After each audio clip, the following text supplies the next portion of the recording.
Lance has a championship club series that covers almost everything that has to do with Toastmasters, building a championship club, leadership for a championship club, how to promote and market a Toastmasters club. And the list goes on and on. So I want you to check the chat box for Lance's website, lancemillerspeaks.com, because I'm sure you're going to want to check out his website after we hear him talk today. I am happy to introduce our keynote speaker for the District 103 2021 Winter TLI, Mr. Lance Miller. Well, thank you, Jay. And yes, I can hear all that applause coming in from Chicago. It's great to be back with you. I've had so many great trips to District 30, now District 30 and 103, as you guys continue to grow out there. And I want to take this next hour and just share some of the really hard-won lessons that we learned in running our club and that I've learned in working in Toastmasters over the years. And one of the things that I want to share with you, and I think those of you that heard me speak before know this story, but when I joined Toastmasters in 1992, I joined a good club. We had about 35 active members in it. And I really didn't know what Toastmasters was. It seemed like a fun thing to do. And I had an audience that would listen to me. I mean, what else can you want? Nobody else would listen to me. And about 6 months later, we had about 12 people coming to the meeting. We still had 35 on the roster, but we had 12 coming to the meeting. It was going down each week. Now, I don't know if that sounds familiar to anybody, but one meeting, 5 of us showed up, and we're sitting there. We didn't have a meeting. We had something we call out here in California coffee, and we're sitting around deciding whether we're going to keep the club or we're going to close the club. What are we going to do? And I don't know, has anybody here experienced anything like that? You're sitting there not sure what's going to happen with your club. And the reason I want to tell you this story is that there's a lot of people that hear what we did and we think we were something special. Now, I do think my club's something special, and I do have a great group of people in the club. But that meeting and that coffee, we decided that if we're going to do Toastmasters, we're going to win with Toastmasters. And as somebody said, I don't remember who it was, but they said, if we're going to do this, let's win with it, or let's go do something else and win with it. But I don't want to sit here. And at that point, they said, just, run a losing club. And I sort of coined that and said, I don't want to run a hospice Toastmasters club. I say hospice Toastmasters. That's where we keep the club members comfortable until the club dies. And there's a lot of clubs out there that are sort of hospice Toastmasters clubs. And you just wonder if they're going to make it, membership drive to membership drive, dues collection period every September and March. And somebody else said that Toastmasters ranked all the clubs internationally, and they had this program that tracked you. And we didn't even know what the Distinguished Club program was, because we just joined the club and we were coming to the club meetings. We'd never read the manuals. We just were having a good time, and our club was failing. Back in the 90s, Toastmasters had a Distinguished Club program that ranked all of the clubs internationally, and you got points for everything you accomplished in your club. I'm going to segue for just a second, because I want to let you know I'm not politically correct, and I don't pull my punches. And I think if we're going to get to the bottom of things, we got to be able to talk about the problems. And if you can't solve the problems. So it's just that simple. So I love that other Distinguished Club program. The current Distinguished Club program basically provides the minimum level that every club should do. If you get all 10 points, you'll keep your club at about a 20-member level and just barely keep it alive, and you get a gold medal for doing that. I don't really agree with that, because what built my club, what we applied and we continue to apply today, was that other program. Now, that being said, it took 5 years, but we decided to be a top 10 club. And in 1999, we were the #4 club in the world in Toastmasters. We had 95 members. We had 57 people get through their educational programs that year. And it was an incredible experience to watch a group come together like that and have a common goal to want to achieve. Now, those of you that have your cameras on, how many people here have ever been vice president of education in your club? Okay, most of the hands go up. Now, my live seminars, I get this feedback. I'm going to say, what happens in May when you're vice president of education? What happens in May is you're begging members to complete a speaking level so you can get your DC points. Am I correct? Whoever's in charge of the Zoom thing, mute that guy. So you're begging people, you're begging them. And they always have like a nasal tone and they go, I don't really want to do it. I want to do it when I want to do it. I don't want to be pushed to do it. And I have a tendency to send those people to the principal's office, or as I say here in America, I just want to shoot them. Okay. I said that to a group in New Zealand and they were shocked. I said, it's an American thing. Okay. Don't worry about it. Anyway, here's what happened in my club. May came around and the members were calling the vice president of education mad, saying, you haven't given me enough speaking slots to finish my CC. I'm not going to be responsible for this club not being a top 10 club. You find me speaking slots. The members wanted to win. The members wanted the club to be a top 10 club. And the members were demanding that they get through their speaking levels before June 30th.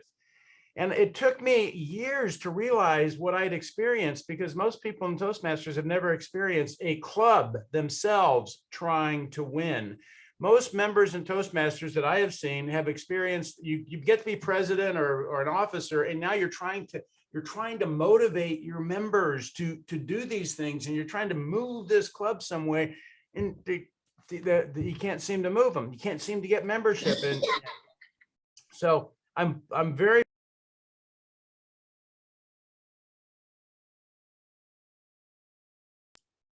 okay. I'm very familiar with both sides of that coin, because that's what we had to flip that in our club to get it to work. Okay, so I want to share with you, I have a few slides. I want to go over some points. The main thing I really want to discuss with you today is your attitude, your viewpoint on what Toastmasters is and what we're doing in it. And from that standpoint, a lot of people, I'm going to share this with you real quick. This is one of the concepts I play with all the time. And this is what I saw happen. When we're young, we have a whole bunch of free will. Here's a kid dressed up like Superman. He's going to go out and take on the world. And I don't know, do you remember when you were a kid and Saturday lasted all day?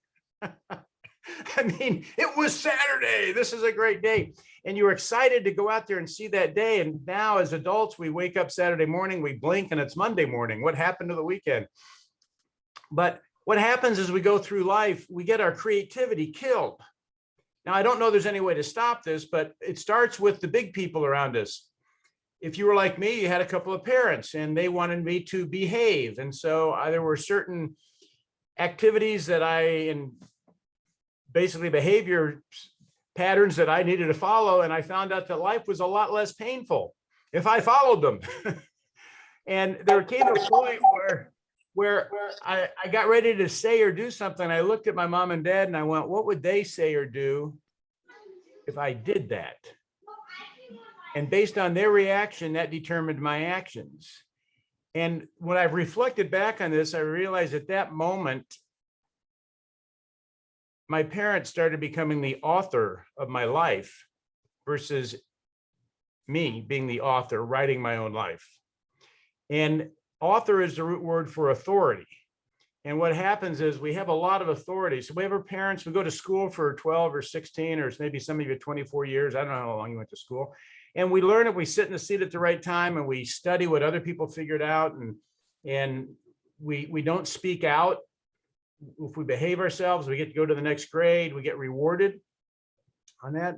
We get a job and we're told to sit at a desk or show up at a workplace, and we show up, we do what we're told, maybe we get promoted if the people like us. And over the course of that, what happens, we become hypnotized to a certain degree by authorities, and we give up the direction and drive in our life for what we want to do. We're waiting for someone to tell us it's okay. And this is what I've seen happen in Toastmasters, where people will show up in a Toastmasters club. I'm going to pop back out here now.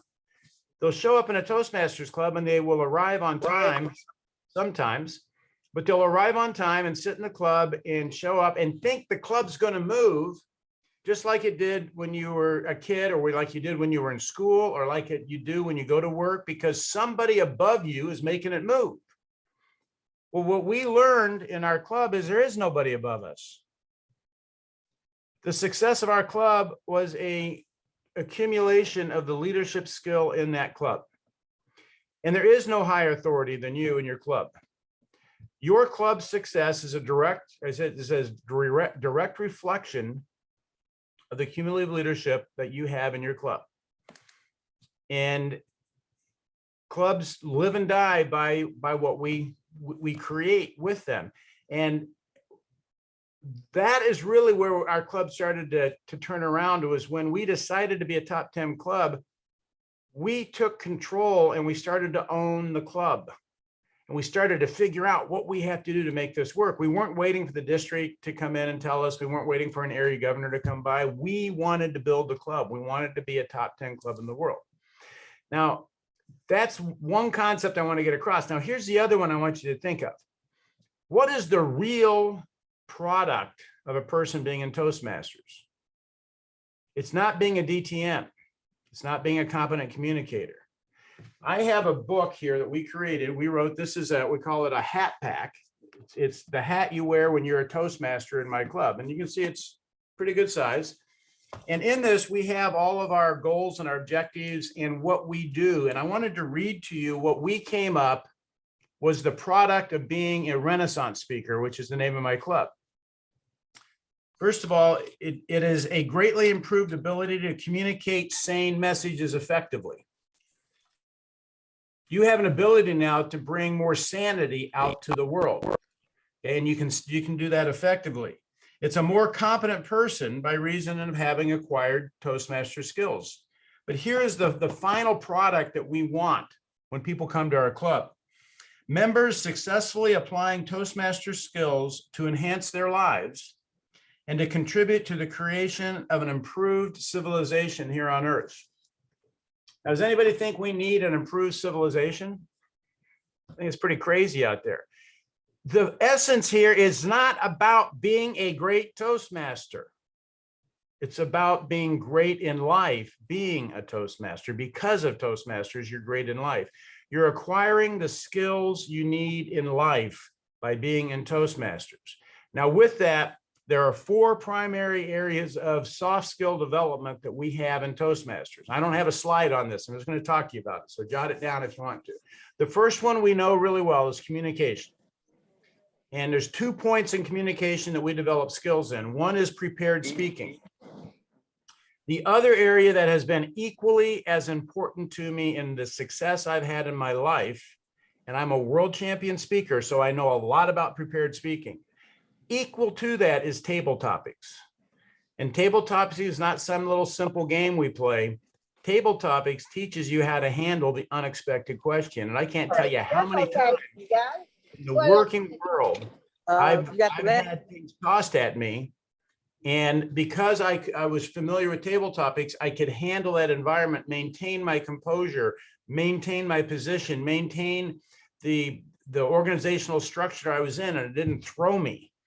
And there's a specific way I feel we need to do or table topics. And I see clubs do it all different ways. I'll share with you how we do it in our club, and you can see if you do it this way or if you want to try to adopt it. I see a lot of clubs will say, who wants the table topics question? And somebody goes, oh, I'll take one. And somebody raises their hand. That's not the purpose of table topics. The purpose of table topics is to teach you to answer a question when you're not expecting to get it. What we do in my club, first of all, we have a calling order. So the people that don't speak, the functionaries, the speech evaluators are all called first before the speakers, because we want everyone to speak in the club. But the table topics master asks everybody the question, waits about 2 seconds, and then calls on the person that's going to answer it. And you do not have the option of saying, I'm not interested, I don't want to participate in this, unless you're a guest. Then you can do that. This is part of this development. You answer the question. The other thing is, you don't say, I don't like that question. I like the one Joe got. I'm gonna answer that one. Because if you're sitting in a sales meeting with your boss and they look at me and they go, Lance, why are the sales down in your division? And I go, I don't like that question. I like the one you asked Bill on why he's doing so well. I'm going to answer that one. That doesn't work in life. Okay. So the point is, we want our members to develop the ability to answer an unexpected question. And there's a mental lockup that happens. So you ask that to the whole club, and the whole club locks up mentally. Wait a second or two, and then you ask the person who's going to answer it, and then everybody can relax. But they had the opportunity to have that mental lock where they don't know what they're going to say and they have to think through it. And that exercise, week after week after week, starts to develop the skills to think on your feet. The second area of development is effective, we call in my club coaching. And it's effective feedback. It's giving people the ability, and encouraging people and making more competent individuals. If you look at people in your life, somebody somewhere probably worked with you and made you a more competent individual in some aspect of a job or a sport or a learning multiplication tables or whatever you were doing. And that person probably has a high level, you have a high level of esteem for that person. Well, I think one of the greatest things we can be is someone who builds competence in other people. And that's what learning how to be an effective speech coach and general evaluator do. Those two actions of giving feedback, looking at somebody's activity and figuring out how to give them the exact right feedback to make them into a more competent individual, is a critical life skill. And that's primarily what I do in the businesses that I work in. As I take businesses and we get them to work properly, and I have to take the existing people and build them up and give them confidence. And I learned a lot of that. 80% of what I do by drilling my speech coaching in Toastmasters over and over again. The third area of development is effective meeting management. And those of us that have meetings out in the world, no, most people don't like to go to meetings. They don't start on time, they don't run on time, and everything in the middle is a waste of time. So in Toastmasters, we learn how to run meetings effectively. And that starts with Table Topics Master. You learn to run a little section of the meeting. It goes over to your general evaluator. You run a little section of the meeting, and it goes over to the Toastmaster, who runs the entire meeting. And so you learn how to do introductions. You learn how to keep the meeting running on time. And when I have meetings outside of Toastmasters, people show up. I'm in the room early. The chairs are straight around the table. There's an agenda put out. Usually there's a bottle of water, and I'm greeting them at the front door so they can come into my meeting. Where do you think I learned that? I learned that at Toastmasters, and I've had people tell me they will come to my meetings anytime. They said they start on time, they're energetic, we get a lot done, we end on time, they have prediction. They love coming to my meetings. But I learned how to run meetings in Toastmasters. Fourth area of development is your leadership development you learn by being an officer. And the 7 officer positions in a Toastmasters club represent the 7 key executive positions in any corporation or nonprofit organization. Vice President of Membership is your sales position. Vice President of PR is your promotion and marketing division. Vice President of Education is your Chief Operating Officer or your production person. The Sergeant at Arms is your facilities manager, who has to manage the facility, and treasurer does treasury. All those positions are in any organization, and you learn how to basically do those in Toastmasters so you understand how the organization works, and you also gain those skills so you can play that yourself. Now, I'm president in my club for the 3rd time right now, and my club is not 95 members right now. We're about 35, and we from about 98 to about 2012, we were 60, 70, we were a high of 95 in that 60 to 90 range. And I'll tell you what happened, quite honestly. Clubs have a life of their own. I'm a world champion. I'm out traveling around the world. A lot of the key people in the club were out doing other things, and the other leadership took over, and they were used to this big, successful club. And they didn't realize the drive and intention that those of us that build it had. And so they were sort of riding on the laurels of the club, and the club started to slide down. And now we're in a rebuilding phase. And I would like to see our club be between 40 and 50 members. That's where I'd like to see it be. And so we're in a rebuilding phase this year. But one of the things I push every meeting is how did you use your skills outside of Toastmasters? And one of the points that we ask for in our club, and we've done this for 25 years, is when we start the meeting off, we ask speakers that spoke outside the club. And any member that spoke outside the club raises their hand and they give us like a 30-second, and it's a Toastmaster. And, you know, Toastmasters think the only thing you do is speak for 5 to 7 minutes. So they're supposed to speak for 30 minutes. We're going, come on, just tell us who you spoke to, how many people were there. And, you know, just a little bit about 30 seconds on the thing. But we do get these people that run on for 3 minutes. We're going, come on, we got to get the meeting going. The point is, I digress. The point is, we reward speaking outside the club. And that's part of the product of being in our club, is we want you active out in the world. And it's amazing to hear people that actually spoke before their city council or their school board, or they had to give a toast at a wedding or a eulogy at a funeral, and they're using their Toastmaster skills out in the world. And you see them change, and they'll say they could have never done it if they hadn't been in Toastmasters. So the first part of this talk is, when you look at your membership, we have to realize we are enhancing people's lives way beyond the Toastmasters meeting. We're giving them the soft skills they need to live their life that they don't learn in school. You know, in school, nobody ever asks you to stand up and give an original thought. All we do is learn what other people figured out. That's what you do in school. You study what other people figured out, and you're expected to sit there and be quiet. And, you know, if you're like me, you have a hard time doing that. You know, I spent 7th grade in the hallway playing table topics with the principal.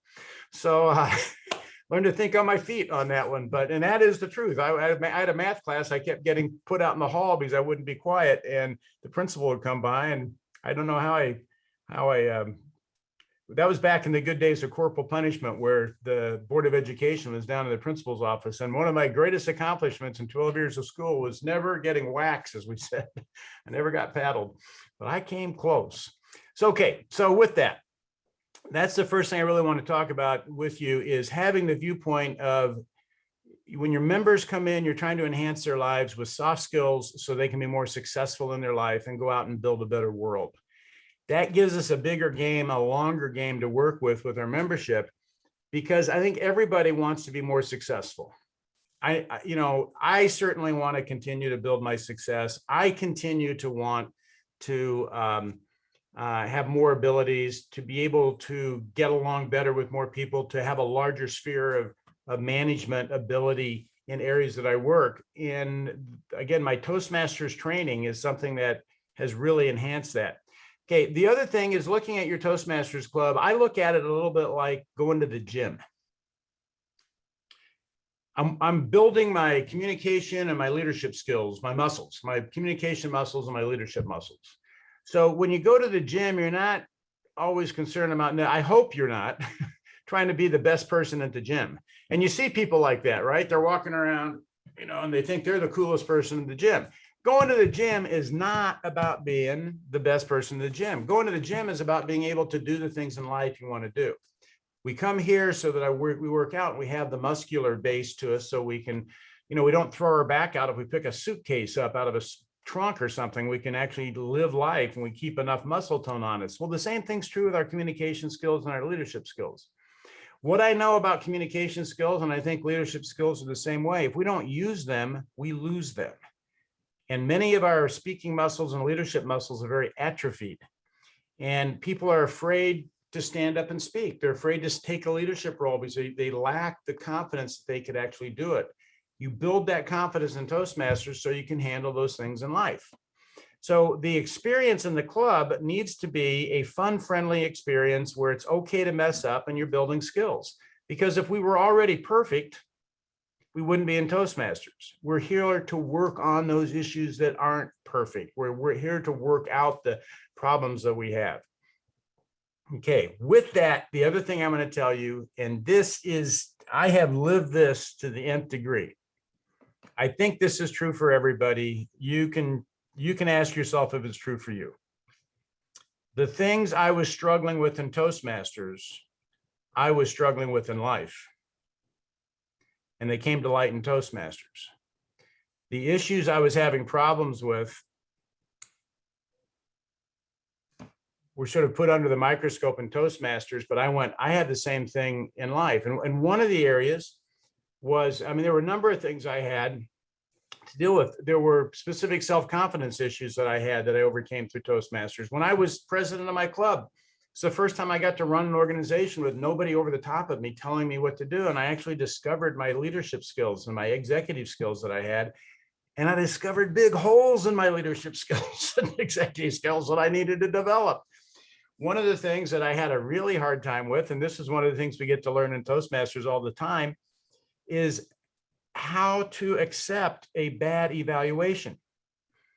You know, that's a really important skill to have in life. How much bad advice or bad job evaluations or friends or friends of my parents or whatever it was when I was younger that were to sit down and tell you what's wrong with you.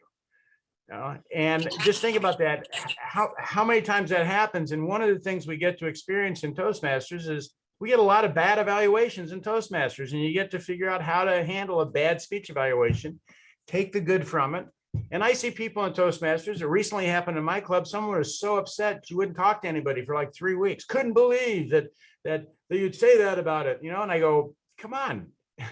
First of all, the speech evaluation wasn't that bad. The other thing was, that goes on with her in life all the time. And, you know, and instead of saying, here's an opportunity for me to develop those abilities. So anything that this is, as a leader in Toastmasters, if you have a member that's struggling with something, talk to them about the fact, ask them, don't tell them, but ask them, do you struggle with that outside of Toastmasters? Does that affect you? I remember we had one member years ago that if anybody said anything to her on how she could improve a speech, she would start to almost well up, and she'd have her Toastmaster books on her lap in the meeting, and as soon as the meeting over, she would bolt for the door. And I would usually tackle her about halfway to the door and sit her down, and she would be tears and all these things, and I would get her through it. And I'd say, now, come on, you know, we're here working with you to help you be a better speaker. And there were some points that you can work on and stuff. That was such a huge button for her. And after, I think probably took a year and a half. After that, all of a sudden, she was able to start to take that advice when people were telling her how she could improve. And, you know, we've all had people in our life and validate us and tell us what's wrong with us and tell us we're worthless. And, you know, thus the whole meaning of my world champion speech, because, you know, I experienced plenty of that, and, you know, learn the most important thing you can do is validate rightnesses in people. And again, I learned that in Toastmasters. Okay, let's get down to some nuts and bolts. I'm trying to think if there's anything else specifically I wanted to cover with you. Your attitude of you're helping people improve their lives. I say Toastmasters is a little bit like church. We revive the dead in Toastmasters, okay? What I mean by that, this person comes in and they're this little huddled shell of a person and they can't even answer a table topics question. 6 months later, you can't shut them up. They are more alive than you've ever seen. And we see this time and time again. Somebody comes in and they're a little unsure, and all of a sudden they start to gain that confidence to speak out, and they become more alive. And I think there's a huge correlation in life between being alive and being able to communicate with people, because people who are dead don't communicate. So let's just call it that way. Okay, let me look at what we've got here. Let's look at a couple of things with Toastmasters with your club. Okay, I'm going to play with a couple slides here. Share some stuff. Where are we? Here we go. Okay, the first thing is, when I came in Toastmasters, I joined the club thinking the people ahead of me knew what was going on. I was going to learn from them.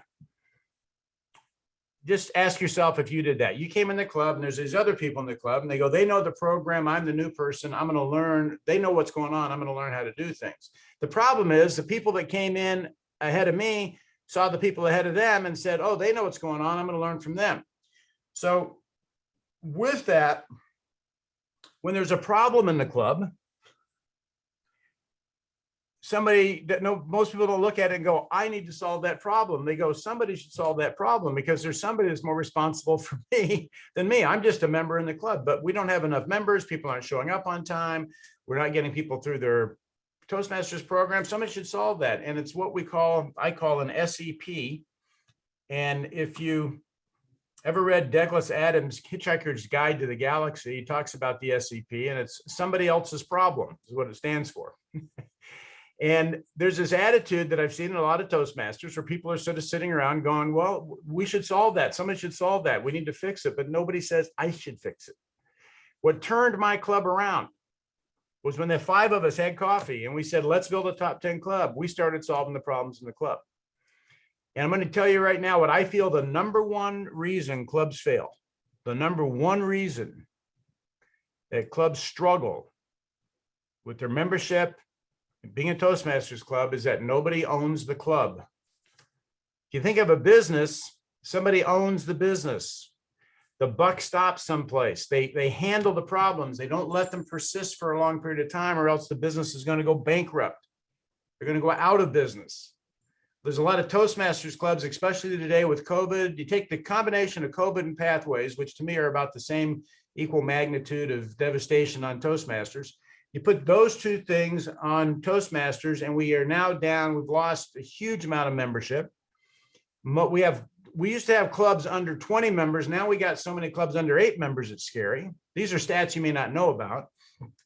But the problem is, somebody in my club, we have people that own the club, and we make sure that club stays there.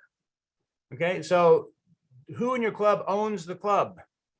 Just consider the fact if you had your own like Subway sandwich franchise, and you own the franchise, you got to do the Subway sandwich program, make the sandwiches. You can't sell McDonald's hamburgers out of it, but you got to own that. You got to build the relationship with your customers when they come in. You got to keep the store clean. You got to do everything to build that business and keep it going. Same thing's true with your Toastmasters club. Okay, what's my next slide? I already went through this one with you. Okay, this is a big one. The meaning of life is you have, don't you hate Zoom? Now, when I do this on live screens, it's a lot more fun because I get to run around and look behind the screen and see what's going on. But how would you finish this? The meaning of life is that you have, here's what one of the biggest things I've gotten out of Toastmasters is you have to figure it out for yourself. And this comes back to that authority concept where people are always telling us what to do. I learned how to really start figuring out management and people and how to inspire people to achieve their goals by working in my Toastmasters environment. With 95 members, we had to add, this is figuring out for yourself. The vice president of education could not do all the scheduling and all the education tracking. It was ridiculous. We put in a vice president of production who did all of the scheduling, and the vice president of education simply tracked the education achievements of the people so that we put another officer position in. One of the other things we did, we had 95 people. We have a weekend meeting that's a 3-hour meeting. We have 6 speakers in it. I'm going to get to this in a second, but we couldn't get everybody through their speaking levels with 1 meeting a week. The second half of the year, we went to 2 meetings a week. And also after our weekend meeting, we go to lunch and have speakers at lunch, and we would create more opportunities. We had to figure out how to do that, but we weren't capping the production of the club to the time we met.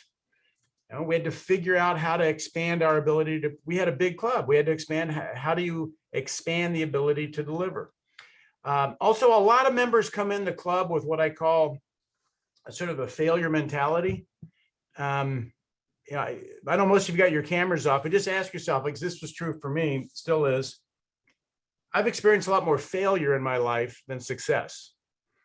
And I think when most of us come in, we've had so many disappointments. We've had so many dreams. We thought things were going to go well for us, and then it was a letdown. And we can get sort of, I remember Lucy and Charlie Brown, she's talking to Charlie Brown, talking to Linus, Charlie Brown sitting on the park bench or the school bench, and she goes, Linus, now there's a failure face, talking about Charlie Brown. And I love this cartoon. I saw this. I thought I'd share it with you. It's the son sitting there going, I feel like such a failure. And the father says, come on, son, you're only 17. I was over 40 before I was sure I was a failure. And so what happens is we have this whole failure mentality. And when things don't go right, all those past failures can start to kick in and go, this is just one more disappointment in life. This is something we had to handle in my club, and it was something I had to handle within me. And that decision to actually win at something. And I want you to keep in mind, I was part of this team that built our club to 95 members, the #4 club in the world, 6 years before I won a world championship. And that experience of building the club, and I was competing the whole time. I competed for 13 years in the international speech competition.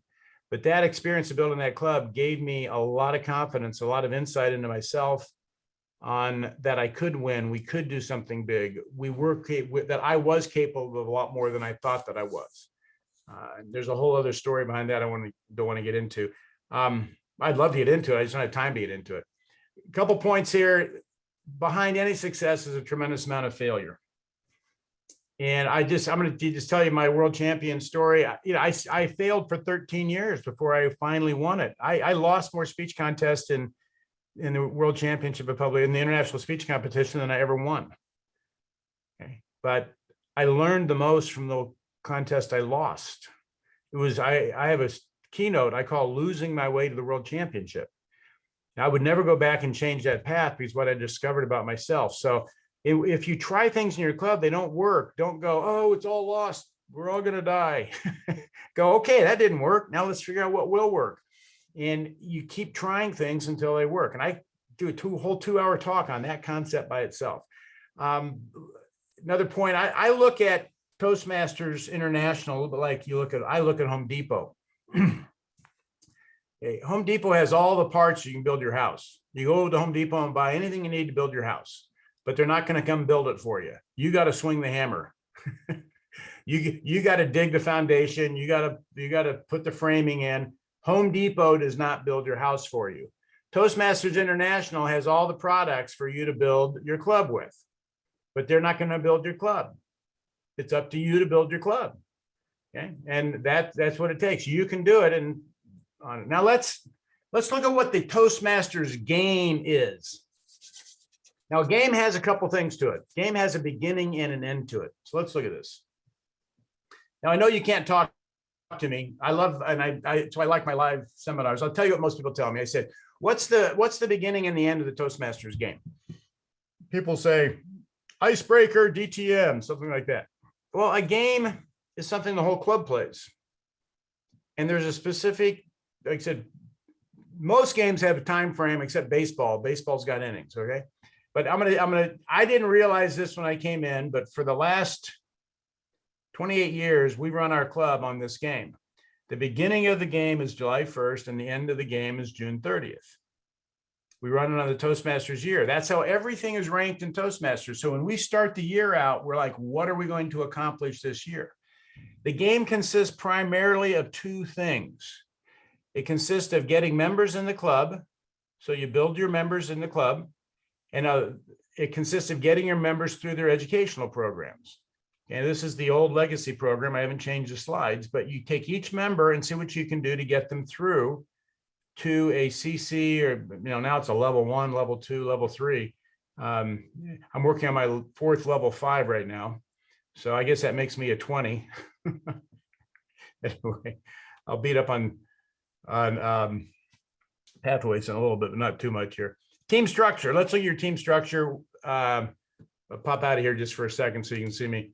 One of the things I saw in Toastmasters, a flaw in the program, was that when we train officers, you go to your officer training and the sergeant at arms goes to one room, the president goes to another room, the VPE goes to another room, the treasurer goes to another room, the VPPR goes to another room, and you never teach the team how to work together as a team. Now, this is one of the things I figured out when I was president the first time in 1997 in my club. I put the organizational structure together, and I have a lot of training in organizational design. So I looked at this and I said, how does this work? Anything we do sort of works on an assembly line.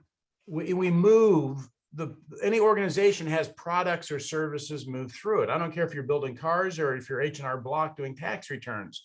You take, financial records and put them through a system and you get a tax return. Okay, so what do? We have a raw, incompetent individual coming to Toastmasters. What's the process they go through? The Toastmasters process. So the first thing is, flip you back over here. Put my slide back up. The first thing is you need a place to meet. So the sergeant at arms puts that there. Now, one of the things that we put in my club, and this is again one of my management principles, is you can't manage something you can't measure. I mean, how do you manage your car if you can't measure how fast you're going? How much gas is in the tank, right? So we needed an objective way to measure each one of our officers so we could tell, they could tell, and we could tell if we were doing the job properly. Otherwise, it's management by opinion. And, you know, opinions are sort of like armpits. Everybody's got a couple, but nobody wants to experience the other person's. So the sergeant at arms, I came up with this metric, which is a functioning meeting space and an on-time start to the meeting. The sergeant at arms is responsible for getting everybody in their seat and starting the meeting on time. And that means that meeting room has to be set up, the air conditioning on, the right number of chairs, the lectern with the gavel, the banners, the ribbons for handing out at the end of the meeting. Everything has to be ready to go in the meeting, the functioning meeting space, and he has to start or she has to start the meeting on time. Okay. The next thing is I like to ask who's responsible for getting guests to the meeting. And normally the response I get is vice president of membership. And it does say that in the VP membership training, but the primary person's responsible for guests is the person who has a relationship with the public, vice president of public relations. And I'm just going to let you know, this is a wrong title. And I presented this to Dan Rex and Sally Newell Cohen at Toastmasters International. And Sally said it was a wrong title. It should be the vice president of promotion and marketing. You promote and market your club. And that's a different function than public relations. But the point is, the vice president of public relations, the way I judge them is how many guests come to the meeting. So they're constantly coming up with programs to get the members to bring guests or games or special events. And I have a whole program on how to get guests into your meeting. So the guest comes to the meeting, they experience Toastmasters, which is a critical component.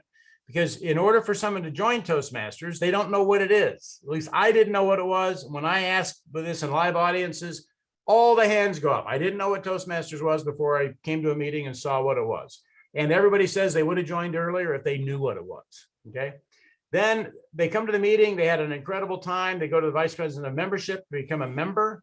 The way I manage the vice president of membership is the number of new members. So the vice president of PR and the vice president of membership need to work really closely together because the vice president of membership gets all their potential new members from the guests that the vice president of PR brings into the organization. Once they fill out the membership form, they go to the treasurer and they give them a check. And the way I manage the treasurer is accurate financials and dues collected. So we collect dues twice a year. As I said, I'm not politically correct. I do not know why we collect dues twice a year that don't match the beginning and the end of the Toastmasters year. This is the most cockeyed system I've ever seen. The Toastmasters year starts July 1st. We collect dues the end of September and in March.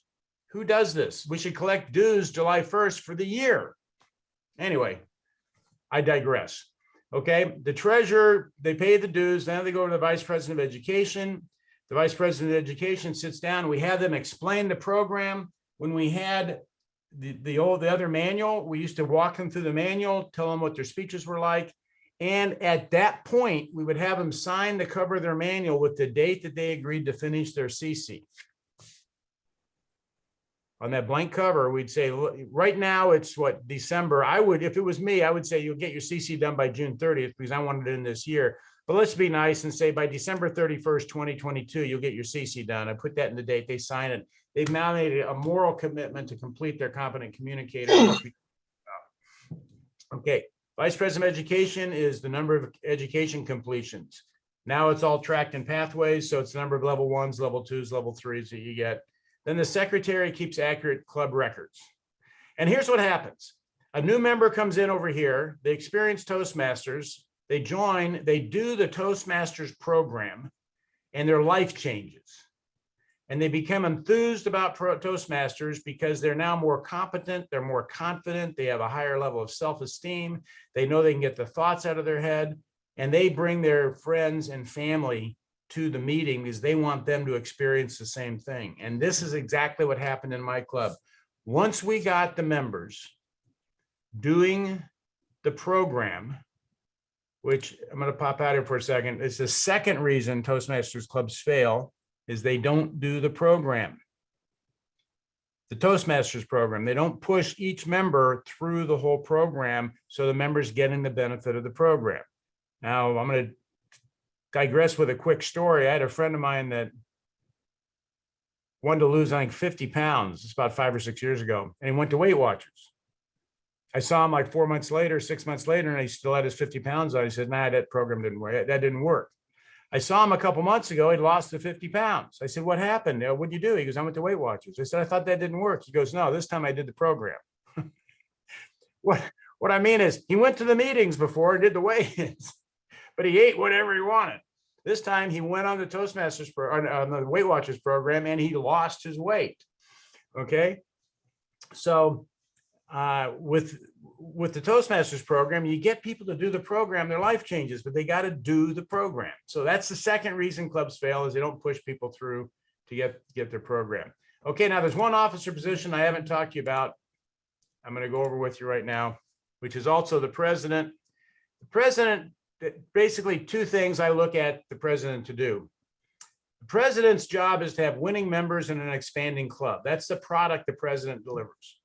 That means winning members, I call it the twinkle in the eye. People are enthusiastic about coming to the meeting. They're actively doing their program. They're winning and their life is changing.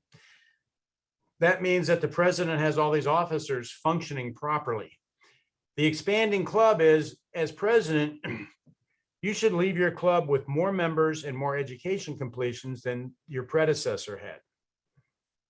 So that means every year your club's a little bigger than it was the year before. That means you're doing the right things. It puts the attention and focus on expanding the club. And that's what turned my club around. Because every year we wanted to be bigger and better than we were.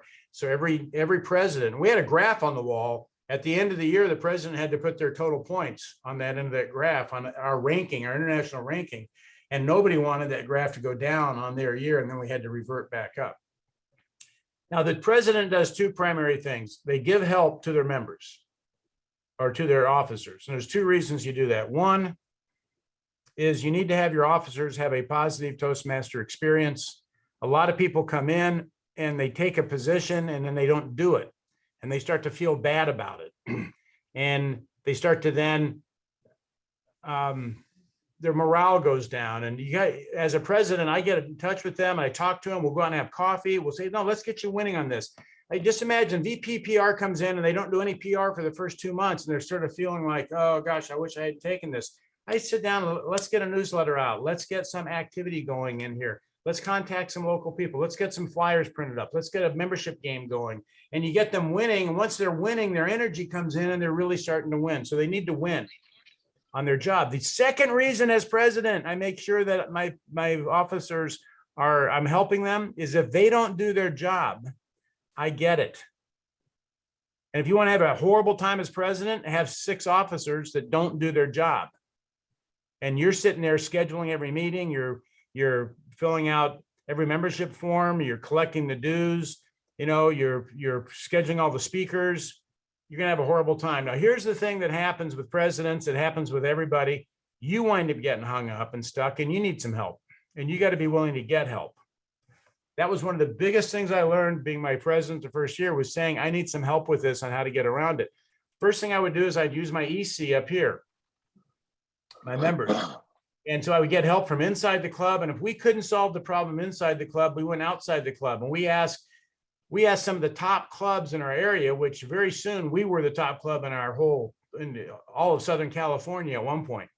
Okay. So, but that's the system that I put together to see that everybody gets through all the functions are being covered.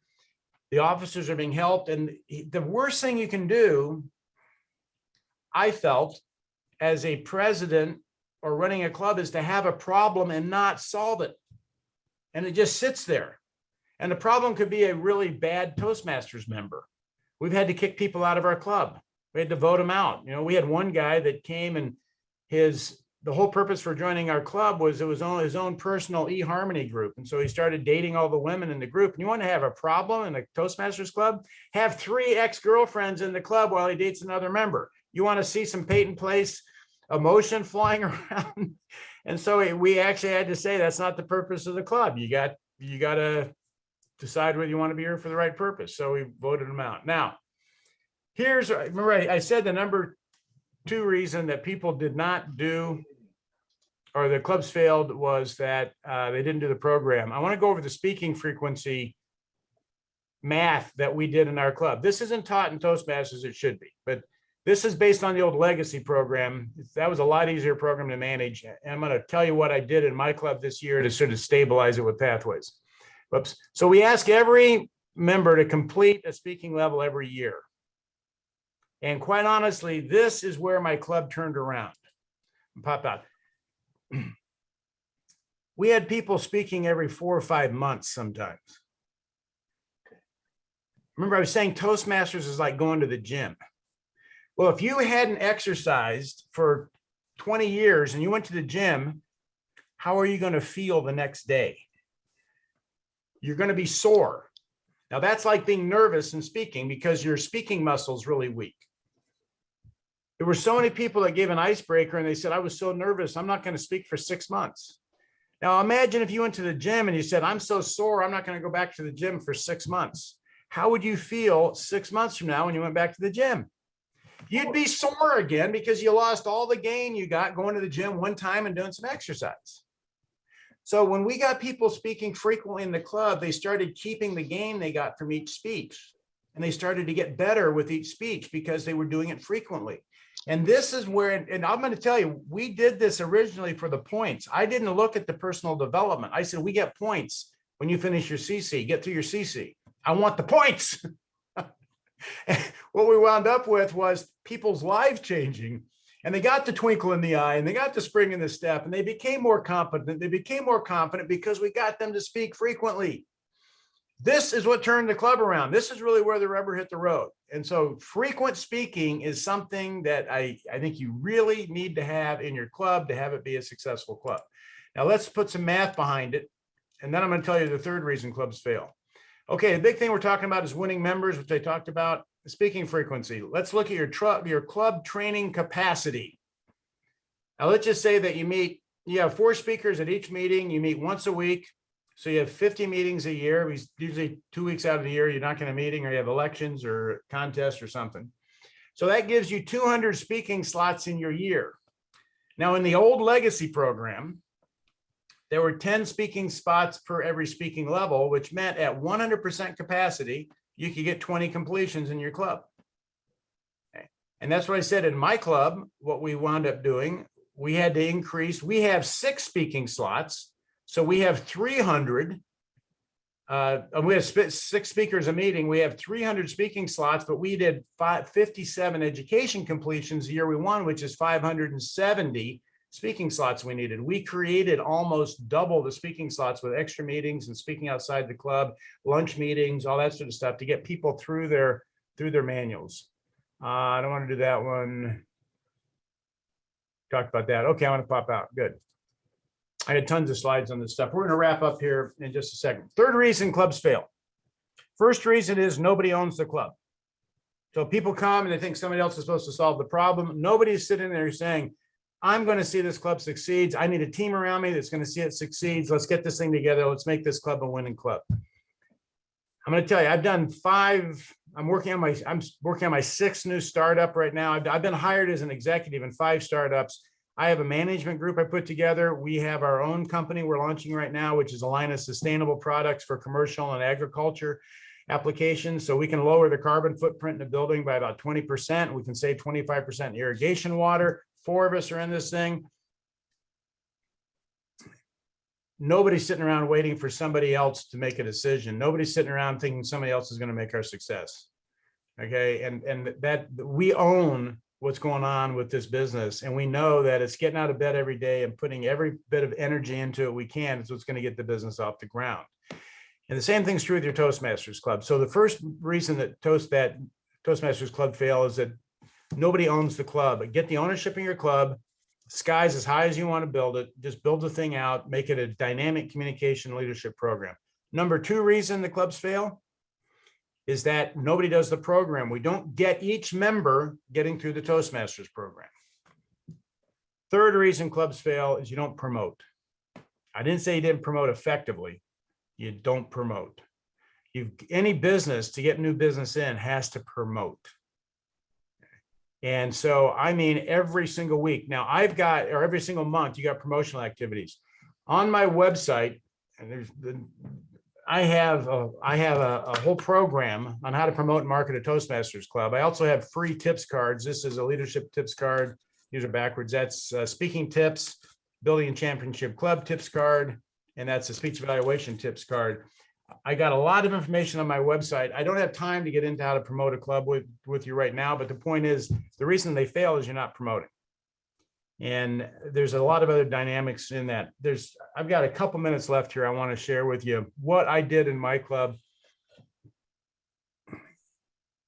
I've spoken throughout my life to over 80 districts. I've worked with over 80 districts, helped build their clubs and Toastmasters programs. And I know I've been to district, I said 30 and 103 and probably a dozen times.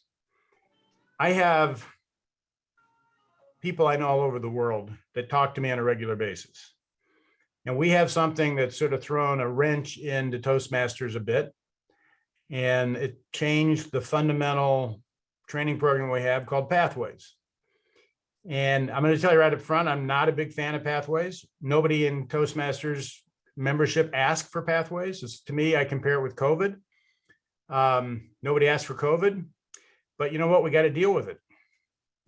And how many times at work, I look at this as just another Toastmasters experience. How many times at work do we get some program that comes down that some well-meaning nitwitted executive decided we needed to do, and it comes down and you got to figure out how to make the thing work. So we got to figure out how to make Pathways work, because that's what we have right here, right now. It's going to be here for a while. And I don't think it's going to be here forever, but I think it's going to be here for a while. We need to figure out how to make it work. Here's what I did in my club this year. I have this program where I want every single member of my club to get through a certain amount of speaking levels every year. And I want them to get the maximum benefit out of those 4 areas: communication, speech evaluation, coaching, basically meeting management and leadership. I want them to get the full benefit of being in my Toastmasters club in their life, the full benefit they can get from being in our club. So I ask each member to complete 10 speeches, to coach another speaker 10 times, to be a functionary 5 times, timer, grammarian, all counter, you know what I'm talking about, to be a timer, to be a functionary 5 times, and to be a Toastmaster, a general evaluator, and a table topics master once during the year. So that's 28 speaking or 28 activities that I want each member to do so they get the benefit of the Toastmasters program themselves. That also gets a commitment out of all the members to do a minimum amount of production themselves to keep the meetings running and to keep the speaking and keep the coaching going and all the things we need to go. And it's really been working beautifully. And I said, I don't care where you wind up in your Pathways program. I want you to do 10 speeches. I had 5 members that didn't want to do Pathways, were going to quit the club, or they were going to stay in the club, but they weren't going to participate. And I told them that I'm more interested.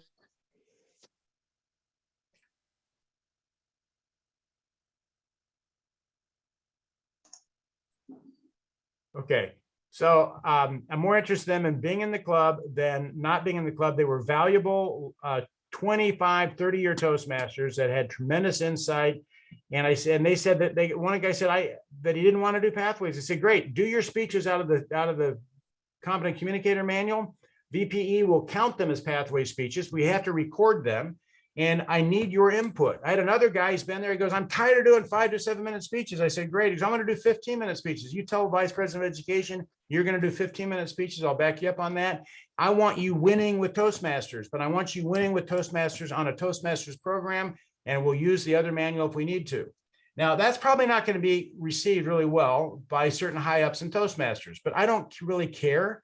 What I care about is the people in my club get the benefit of being in Toastmasters, and I don't meet some arbitrary law that somebody set in, some distant headquarters. That's not what this is about. This is about each and every one of us figuring out how to service our members with the tools we have and changing their lives so they lead more productive lives outside of Toastmasters. And with that, I think we're wrapping up. We're on right about an hour right now. And so, Jay, I'll turn this back over to you.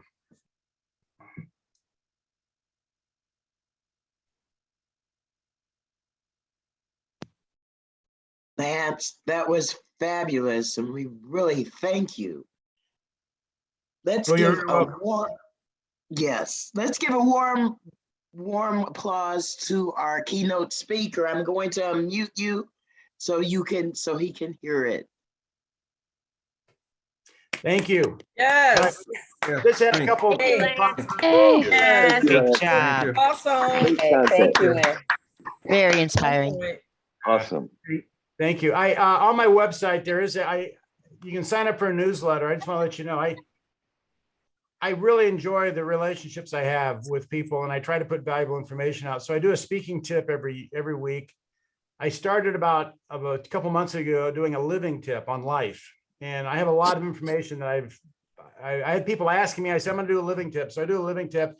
And then I take these talks I do and I post those on Saturday if anybody wants to listen to them. So I do a Toastmasters training program. So from that standpoint, but you're welcome to sign up. I'd love to stay in touch with you. I've got a lot of material on the website that'll help you build your clubs. And like I said, I think that each one of us is just as valuable as we help others, and we help others succeed and do better in life. And that's what in Toastmasters we do. So we're a valuable organization. I'd love to see 1 million or 3 million people in Toastmasters, not 300,000. So thank you for having me this morning. And I will see you in a couple hours on the Q&A. Thank you so much, Lance. Yes. Everyone, Bye-bye. before we start our Experience for people. That would be a productive, fun experience for people. And I think that you're going to see people want to come have a good, high energy time. Lance, I have a question for you. This is Martha. Hey, Martha. Hi. You did a really great presentation. I really enjoyed your presentation. And I'm always looking for ways to elevate. You really kind of like elevated my thinking in terms of all the things that I thought was just so important. You challenged this whole pathways, new concept of doing speeches and things of that nature and leadership. I want to know from you, when you challenge them and all the things that happened and unfolded afterwards, and I notice your tone and the way in which you speak about it right now is more along the lines that we really didn't need pathways, so to speak, but it's here now, so we have to deal with it, we have to adjust to it. My question to you is, when you laid out those 3 things that people are missing as far as doing a quality meeting or just getting members, and the one thing that I want to talk to you about, expound on that a little bit more. No one in the club owns the club. Can you talk a little bit about that? Because I thought that was like the major point of everything. I mean, you didn't even need to say the other part, because when we don't have the ownership, we're not invested.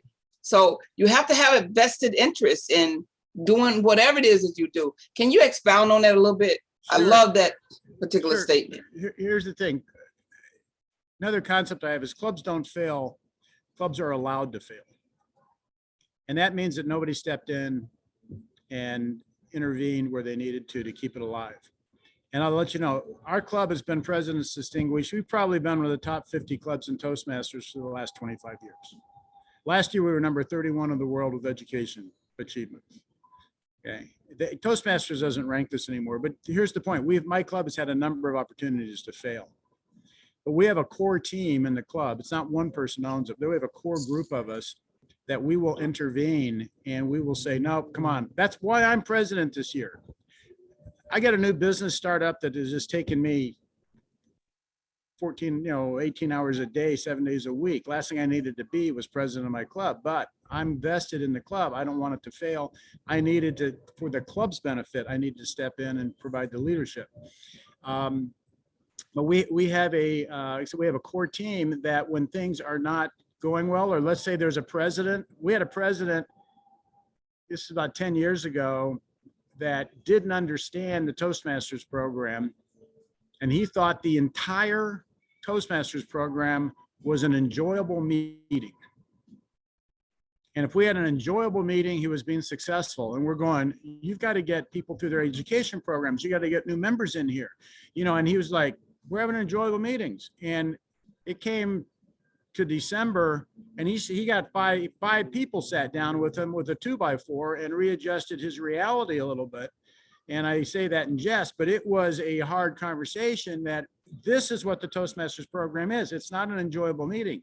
That's part of it. But his whole thing was we had a good meeting, and the club would have failed if we'd allowed him to continue to run the club for the year the way he did. We have guidelines in. I didn't get into, we monitor specific statistics on how many people attend the club, how many total members we have, how many guests we had, how many speeches we gave. We are tracking numbers in our club, just like you would in a business.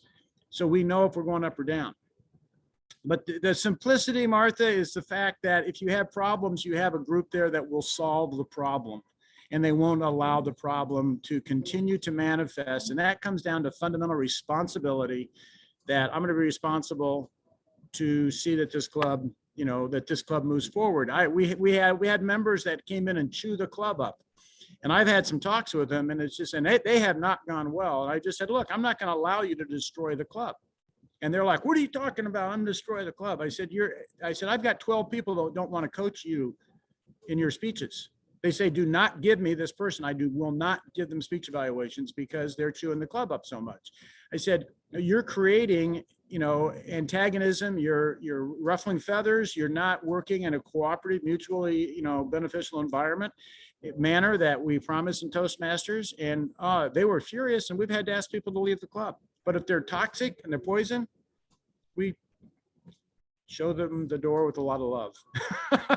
But the point is, the success of your club is up to you and the members in your club, nobody else. You can't sit there and let that club just, well, I don't know. No, you run the club. It's your freaking club. You run it and you own it. That's what we do with our club. And that's why we're still here. And right now, it's like a lot of us are getting old. We got other things we want to do. Thank you, Lance. Lance, I have a question that Sandra. actually ties in with what you just said. It sounds like part of your success is longevity of membership. You have people that can take the long view, and that's helped sustain your club. I'm curious to know how you continue to motivate people who've been there for a while, who've met their personal speaking goals, who's even met the Toastmasters goals, DTMs 2 or 3 times. How do you keep those people? You talked about being there for the number of years you've been there. How do you do that? Okay, there's a couple of things. First of all, there's a flaw in the old Toastmasters program that we're an officer for 6 months or a year, and then we turn it over to somebody else. And usually the successful things that the individual was doing that kept the club working really well, the next person coming in doesn't realize those successful actions, and they have their own ideas of what they're going to do. And they put in new, untried own ideas, and they crash the club. So one of the things we did early on is we put together what was called a past president's council. And if you have been a president in the club, you are now responsible to the club to see that the successful actions of the club do not drop out. And that means that when you see things going down the drain, you have a responsibility as your past president to step in. But we have a group of us and see, and that's why I was just telling you that one president I met with 5 people and we selected the 5 because we had 20 he could have met with. But we put a long-term view on it. And we've also, I showed you that book we had. We've documented what works. We have our own policy in the club. I'll just give you a couple examples. We have a policy on how to handle upsets with each other. Because we used to have these people would get upset with each other and they'd blast emails out to everybody. And there's this, they copy everybody on the emails, and then and everybody's going, what's going on? And what it would create a negative, hostile environment for the other members. So we have a policy, and we said, as Toastmasters, we can communicate. You get with the individual and you attempt to work it out. If you can't work it out, you get with the president, and you and the president attempt to work it out. If you and the president and the 2 of you can't work it out, you meet with the past president's council, which at that point was about 20 presidents. Now, if you want to sit down with 20 people and explain why you have an upset with this person and how right you are and how wrong they are, by the time they met with the president, they usually worked it out, or we were basically looking at the purpose behind the individual. But the point is, we kept a fun, friendly environment, and he said, you do not put basically crap on other people's lines. And I'm just going to tell you, with 95 members, there's very little I haven't seen in Toastmasters. So, like I said, relationships and deaths and marriages and births and divorces and all the things that happen. on it. There's a whole human component to this thing we get to deal with. The other thing from that standpoint, and there's a lot of policy we've written, but we have the whole idea is, like we keep tracking the distinguished club points. I think last year we had 37 distinguished club points. We don't cap it at 10. Okay, so we have a game we're playing that everybody's winning and we're always pushing everybody. The other, we have a fun environment, and the speeches are educational and entertaining and inspirational, and you benefit by being part of it. The other thing I want to just say, Sandra, the real benefit I've gotten out of Toastmasters, I can improve on my speaking and I can improve my leadership. That's not what I'm trying to develop. The area that I'm in Toastmasters for is helping other people. And I think that's really the final product of Toastmasters as an individual that can help somebody else become better. And that's why I'm on the phone. That's why I'm on the call with you today. I stepped out of my seminar. I'm out here in the shade on a deck on the 42nd floor of a skyscraper in downtown LA, having a call with you guys, is to try to help other people get out of Toastmasters what I got out of it. And it's that paying it forward concept of let's continue to build a better world. And that's something that keeps all of our hearts and self-esteem and motivations there when we're doing good in the world. And I think that's a part, like I said, there's an emotional energy, our life energy, our emotional energy we put into this. There's a big component of that that's not in the Toastmasters manuals. So we're helping people live better lives. And that's I wouldn't want to look back on my life and went, I paid my bills, but I didn't help anybody live a better life. So that's why a lot of the people stay in the clubs, they're helping each other. Lance, I have a question. This is Arturo Barnes of the MGM Speakers Circle. Sure. Working the program. Can you give us some tips on how to deal with the pain that is pathways?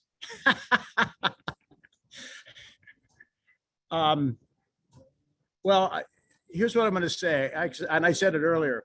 We got COVID, we got pathways, and to me, they're in the same bucket. Okay. Nobody asked for COVID. Nobody asked for pathways. And that's the truth. And I had a lot of input into pathways before it came out. And I've talked to a lot of the executives, international directors about the dysfunctionality of that program. And just so you know, there's 11 paths and they're all identical with the exception of maybe 4 or 5 speeches, 2 or 3 speeches per path. I just did my 4th Toastmasters mentoring speech, and I'm going to post it online because it was hysterical. Anyway, the pain of pathways. Here's my point with pathways. I'm going to summarize it this way, Arturo. A lot of Toastmasters is not the fact that you actually did speech number 5 out of the Competent Communicator Manual, that you did vocal variety. It was that you did a speech. And so much of Toastmasters is not the fact that we ran the meeting perfectly as the Toastmaster, as that we did put a meeting together and run the meeting. So much of the Toastmasters benefit comes from the fact that we just do it.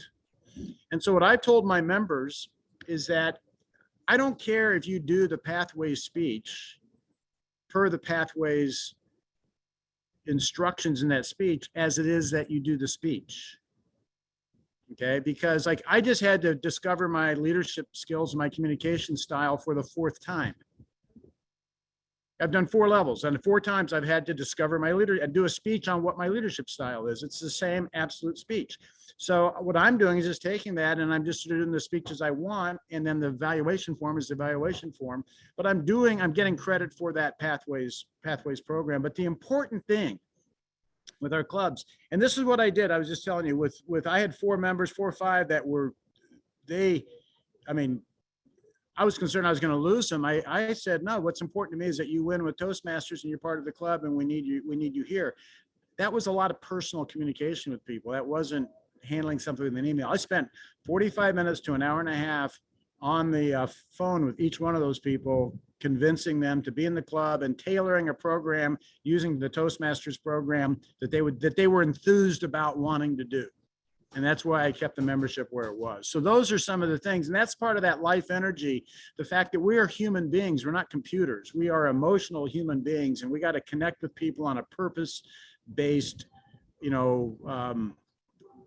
activity, that they have a purpose for doing it. And so, those are things I've learned over the years to do. So anyway. Would it be that's okay it to is. visit your club? Sure, come on over and see us. Yeah, we All right. meet Sunday mornings in LA from 9 to noon. And we have a lot of people that come in from Chicago. We had a lot of different people who visit us from Chicago, but yeah, you're welcome to visit the club. Come in and see a crazy bunch of people from all over the world having a good time. You're muted, Martha. Have you posted your club's information somewhere for us to see it, to visit? I'll see if I can stick it in the chat. All right, thank you so much. I gotta pull it up. So. I'm in Arizona, by the way. I can just you are? Okay. drive right on over. Okay. Cassandra, you have a question? I do. Yeah, I'll go after Prince because he had his Okay. hand up before me. Okay. Thank you very much, Cassandra. Now, Lance, one of the biggest things that I'm a very strict proponent of is accountability. The issues that I've seen in different clubs is that when you are trying to get people to go in a certain direction or trying to improve them and hold them accountable for meeting their goals, they tend to balk or resist. How do you counteract that? Well, it has to be something that they want to do, and so I talk to them about what their purpose for being in Toastmasters is. And one of the other things that one of my leadership concepts that I developed by running the club and stuff is what I call the attainable goal. Okay. And so a lot of times you tell somebody, I want you, let's just say Pathways, I want you to be a level 4 this year, and they're a level 1. And they go, I don't want to be a level 1. Great. Would you agree to do 1 speech a month? That's an attainable goal. They can attain that, right? And you know that over the course of the year, they're going to do 10 or 12 speeches. So you have to deal with one of the things we have to work with individuals is their interest and their willingness to do it. And so much of life that we've all experienced are people ordering us to do things we didn't want to do. And I talked earlier about our parents telling us what to do, school. How many people in school studied stuff that were required to study subjects you had no interest in whatsoever? Right? But you were required to do it. So we sort of get into this thing where we now order people about, because we learn primarily by mimicry. So we pick up the habits that we grew up with. Then when we get in a leadership role, we're going to tell somebody what to do. The whole thing is to flip that around and say, what do you want to get out of Toastmasters? How do you want your life to be improved? How can we help you be more successful in life and ignite their purpose? And then what I did, I looked at and I said, there's those 4 areas, speaking, coaching, meeting management, leadership. I wanted my members to get the benefit out of that. So I put a little program together and just said, would you agree to do 10 speeches, coach 10 times on that, but find out what it is they're resisting, on it. You might be surprised, what it is, but that's where a lot of the personal communication comes in. Now, I hope that's giving you some stuff to think with. So much of this, we live in a world where everybody wants to check boxes, or, here's the 3-step program. And sometimes you got to give people a hug and tell them you love them. And that's really what's needed. I'm going to post my my meeting info in the chat right now to everybody. So who's next? Okay, Cassandra. Awesome. Hey, Lance Miller. Good to see you again, sir. Thank This you. is Cassandra, Diva Dialogue. Hey, Cassandra. Yeah. Hey, Lance, I had a question for you. Are Sure. you finding members are wanting to be told everything, or are you finding they are doing their own work, their own study, they're engaging in the material that's being provided so they know more and do more? And if you're finding that they're wanting to be told everything, how do you get them to engage in their own self-study? Well, first of all, I think this is part of a club culture we create. And what do we expect? And that's set by the leadership, but it's also set by the other speakers, the amount of research they do. It's set by and I said in my club, we don't call it speech evaluation, we call it coaching. because we want to coach the person to be a more confident individual. I can evaluate you and tell you that you're overweight and your hair's messed up and I haven't done you any good. Okay, but that's an evaluation. So anyway, and nobody in the real world hires an executive evaluator, an executive speaking evaluator. They hire speaking coaches and executive coaches. So our whole purpose is on making people better. So we have great coaching in the club, and with new people coming on, they have good coaches they're watching. So a lot of the things you're asking, I think, are part of the culture of the club and what people get rewarded and validated for in their coaching, that they did a great job meeting this, and here was what the project said.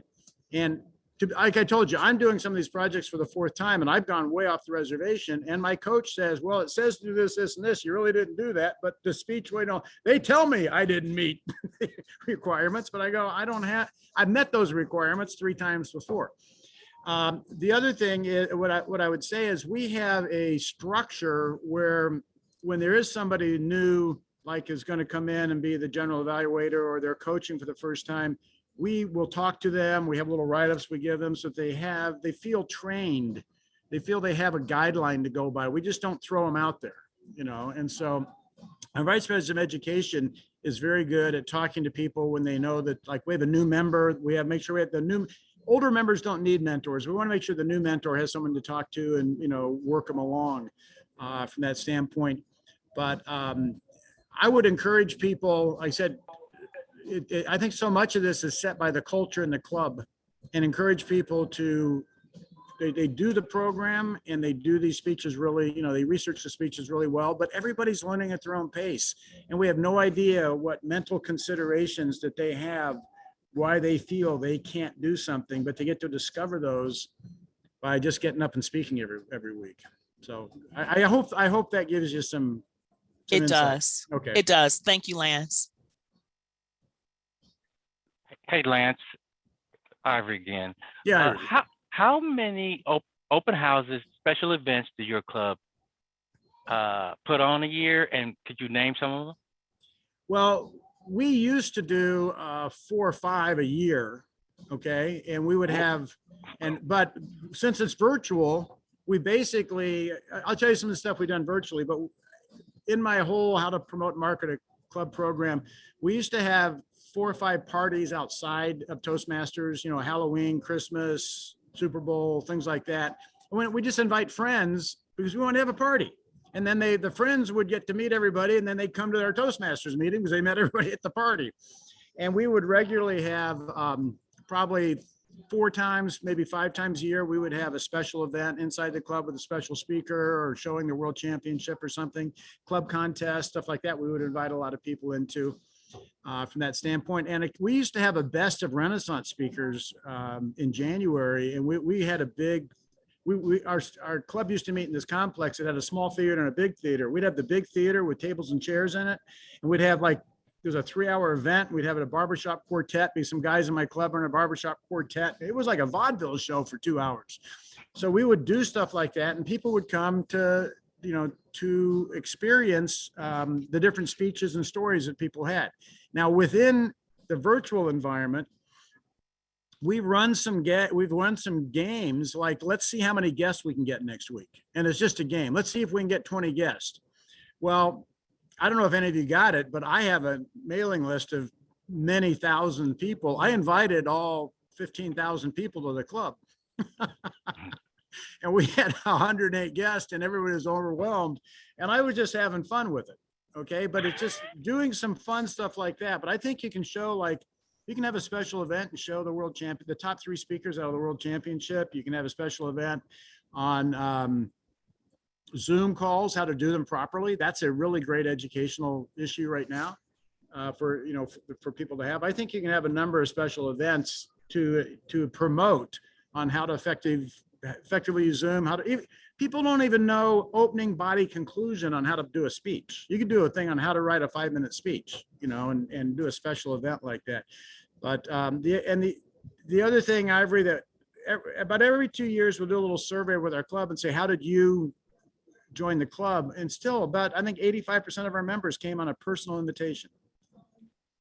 Yeah, that's still where it is. So Georgina, you got your hand up. Hi, good afternoon, Lance. Nice to see you again.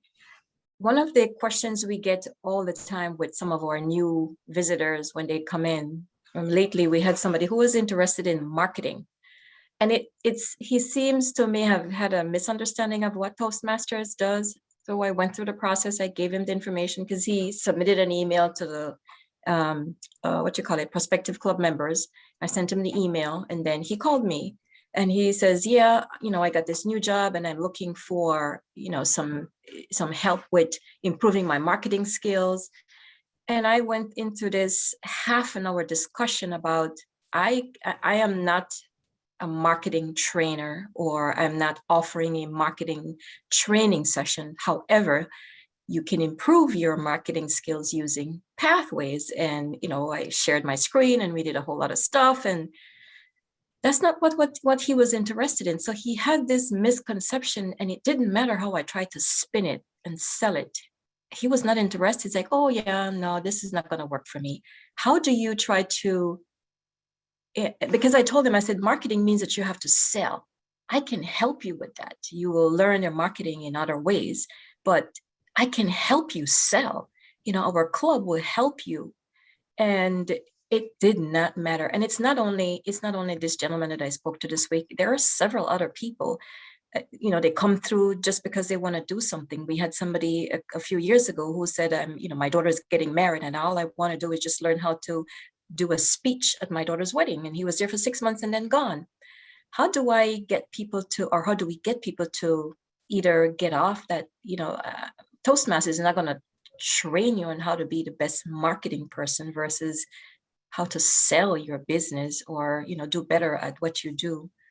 No, good question. Understood. Yes. And it's not. And the point is, different people have different needs. If someone wants to be a great athlete, they're not going to be a great athlete by joining Toastmasters.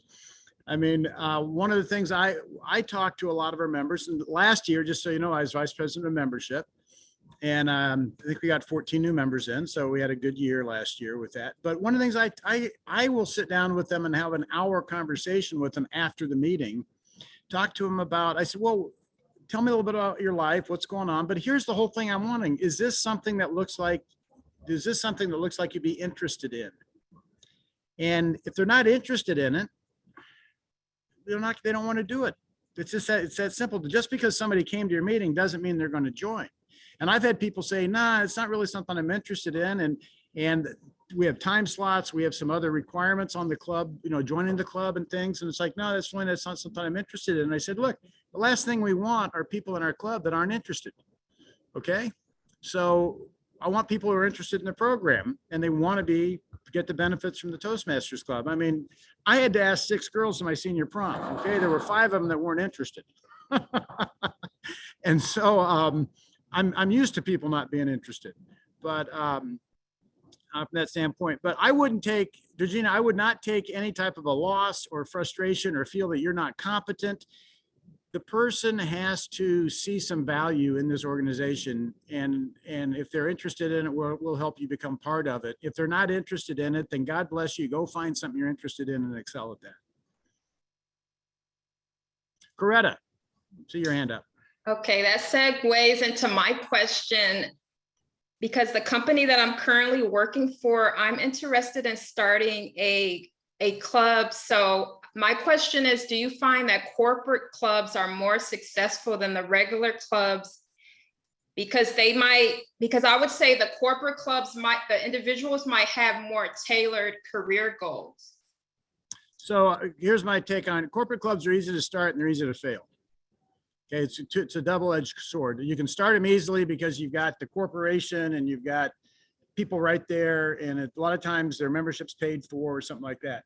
But they're also easy to fail because people get busy and they've got other career goals. And if you're meeting during working hours, which most of them do, a lot of managers don't want their subordinates to go run off to a Toastmasters meeting for an hour. They need a report done, and that's more important to them than the development of the individual.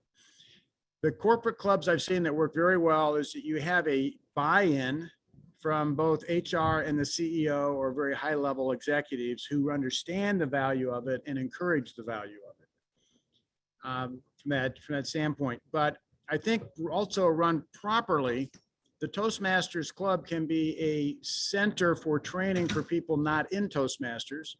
And basically you can hold special seminars for people on PowerPoint presentations, but special seminars for people on sales presentations. You can hold seminars and work with your human resources very closely to be a service facility to them, to be something that provides service to the rest of the organization. And then that starts to build your value from that standpoint. But in order, what I've seen with corporate clubs, you really need buy-in from the corporation.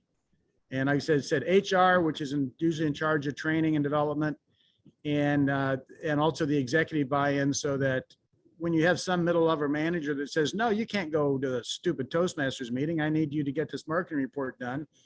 He goes, no, the CEO's talked to us and he wants your development out there. Go to your Toastmasters meeting. I know that's part of our corporate mission, and I want you to be part of that, and I'm buying in on that at that point. And so those are some of the 2.5 minute dissertations on corporate clubs. But go ahead and start it, but get some buy-in and get some agreement. Okay, thank you. In my workout for my company, because I've noticed that they start having things that are around our lunchtime where that makes you have to give presentations. So it's kind of something that they're, I would say, leading by example. In other words, they have a lot of leadership people that are having different events where they do it maybe during your lunch and it's optional. So I think it's kind of like they're trying to start the trend to get us to do things like this. Excellent, excellent. And that's a great opportunity. You can really fold that in and help back up that purpose. But a lot of the things I would talk about, and I know this from my own, like I said, my own organizational experiences, having everybody with the purpose of doing it is a critical component in any business. You know, I don't care. It's a critical component in any relationship you have. If you're dating someone or married to someone and they don't have the purpose of being in the marriage, it sort of doesn't go very well. Oh yeah, that makes sense. They try to do things that are tailored towards projects or things that we're working on, things that everybody probably would have similar interests, in other words. Excellent, excellent. Great opportunity. So, see, do we have any other hands? Or I saw Jay was whipping her cat around there for a minute. So, Lance, I think he likes your voice because he never does this. She will not go away. I'll tell you what it is. I have one of the highest allergies to cats you can have. I think I'm on the call and he's trying to come over and rub up against me, because that's what cats do when they get around me. And I grew up in the country with barn cats, loved having cats and stuff like that. But man, if I petted him and rubbed my face, my eyes would puff up like crazy. So. Oh, wow.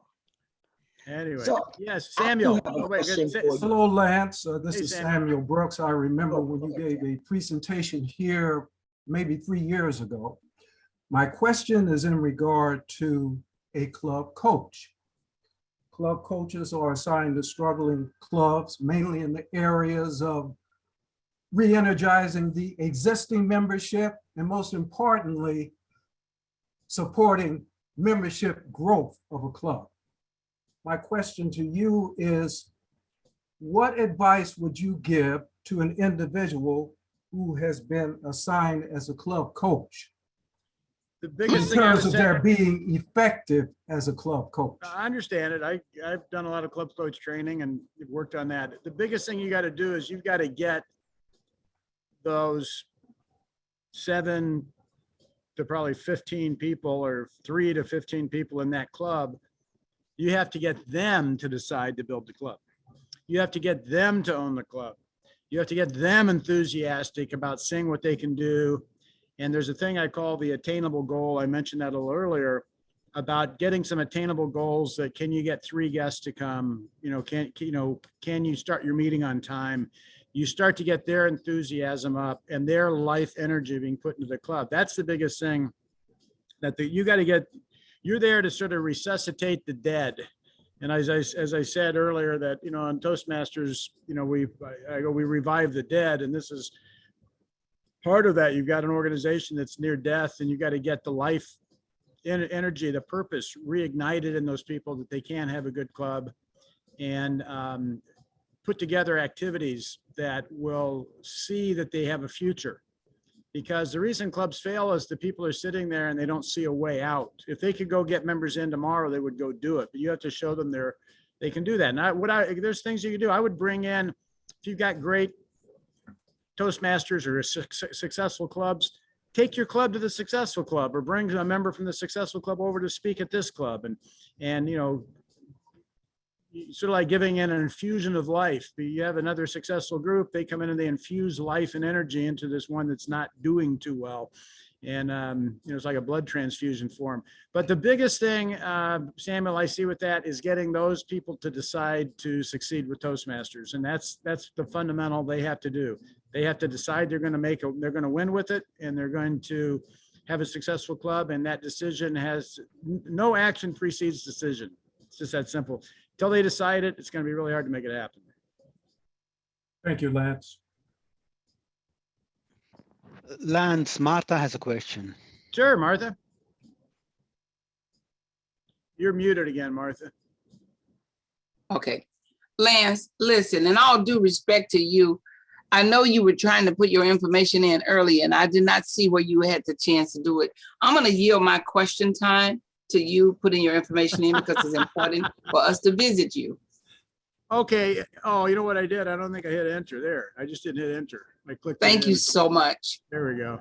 So yeah, so I'm just, thank you for yielding your question time. I didn't know that you could do that. So Wait, Lance didn't put the time. It's not, I'll put the time in. Okay. All right. Boy, do I have to do everything for you guys? I was going to actually Google it and see what comes up. What's the name of your club, Lance? Renaissance Speakers. And that means Renaissance is new birth. And that's, I say, that's what we do. We give you, we give you new birth. So anyway. Do you meet every Sunday? Yeah, every Sunday. So. Thank you very much. Yeah.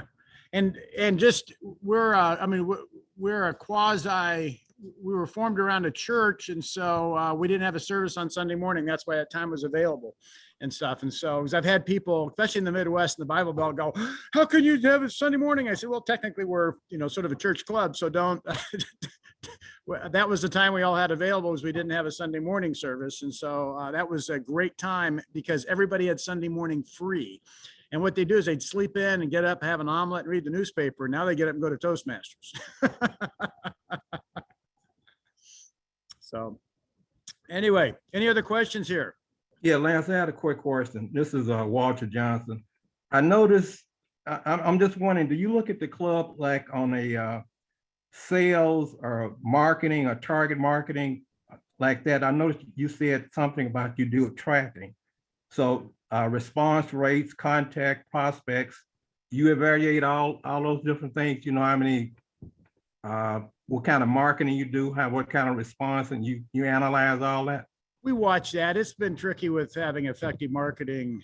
And that's one of the things Toastmasters International has never figured out, which is how to properly market a Toastmasters club. And they didn't do us any favor with the byline where leaders are made, because they dropped communication out, and we're primarily a communication organization. But I can tell you this, we know it takes 6 guests, and it's been this way for 15 years. In our club, we average 6 guests per new member. So if we want to get a new member, we know it takes 6 guests because we monitor that on an ongoing basis. And then what we're doing is we're just constantly trying to figure out different ideas to get guests to come to the meeting, you know, and on it. But I haven't found any, we don't have a budget, you know, to be putting tons of promotional material out and stuff. You know, most Toastmasters clubs aren't, you know, that wealthy. We're pretty well off just because the members we had. But you get 95 members, you get a pretty good budget running. Okay, I mean, I got a nice 401k and a new Cadillac every year out of being a Toastmaster. You know, so of course I'm being facetious with that. But you don't have that kind of money to put into marketing. So what you have to do is clever stuff. Corporate clubs are easier because you have a real defined target market that you're promoting to, and you can usually put flyers out and stuff on the desk or send emails out, notices up on that. But like I said, personal outreach, I think every club service as a geographic area around it. So when we're meeting in person, I would say, you know, go around and talk to the stores and stuff that are in the building, that, you know, the offices that are in the building you're meeting in, or if you're got stores up and down the street, talk to them if their employees want to come down and get communication leadership training. You know, I think there's a huge market too for Toastmasters for getting the cashier at McDonald's or the stock boy at the supermarket to come in and join, because we can transform their lives so much with the communication leadership skills we would give them. And they don't want to be a stock boy or a cashier the rest of their life. You know, so it'd be a great program for developing people in that area. So. Thank you. You're welcome. You're welcome. All right. Well, this has been fun. Any other questions? Otherwise, I'm going to run in and get some holiday cheer with my NSA group. I'm going to see if I can show you. Hold on.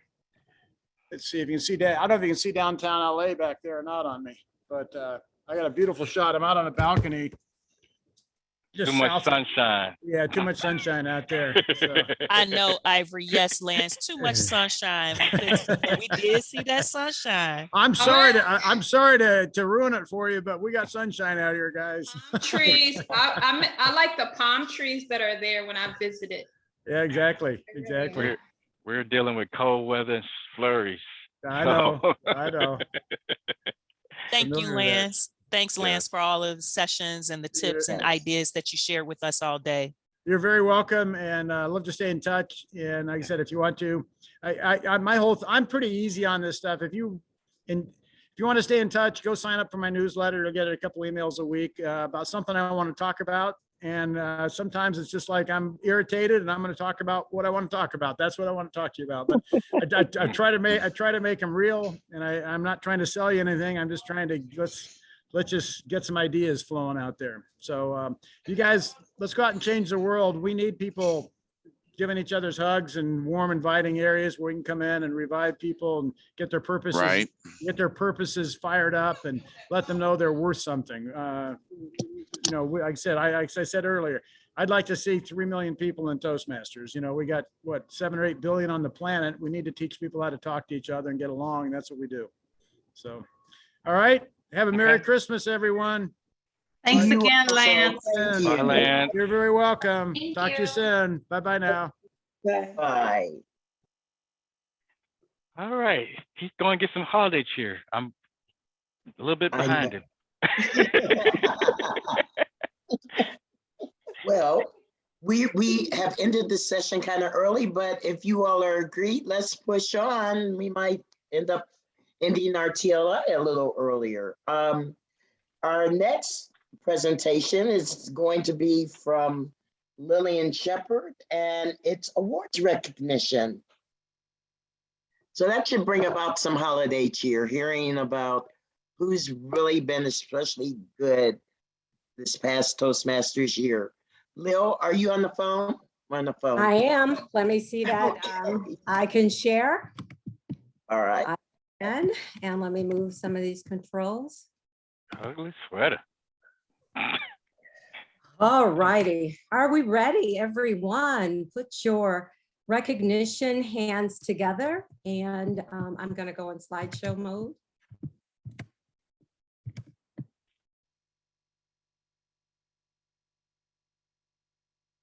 Okay, I hope you can all hear me.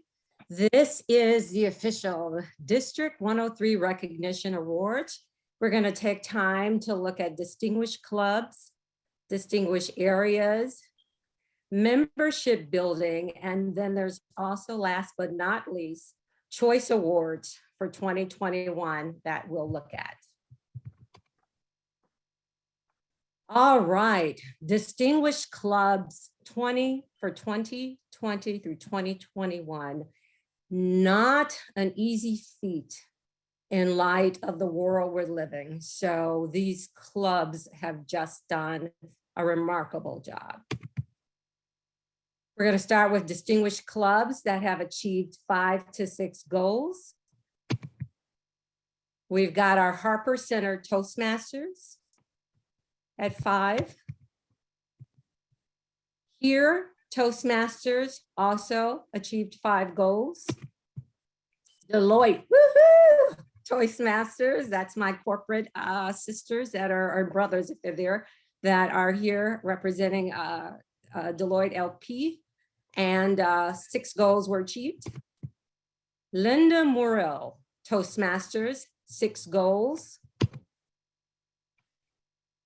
All right, we're moving on up the hierarchy. Select distinguished clubs. What differentiates each category is the number of goals achieved. So this group has achieved 7 goals. And those clubs include Futures Toastmasters, Sassy Speaker Toastmasters, Wicker Park Bucktown Toastmasters, American Hospital Association. We've got EPA Toastmasters. We also have at 7 goals, Oak Lawn Toastmasters. Here, here.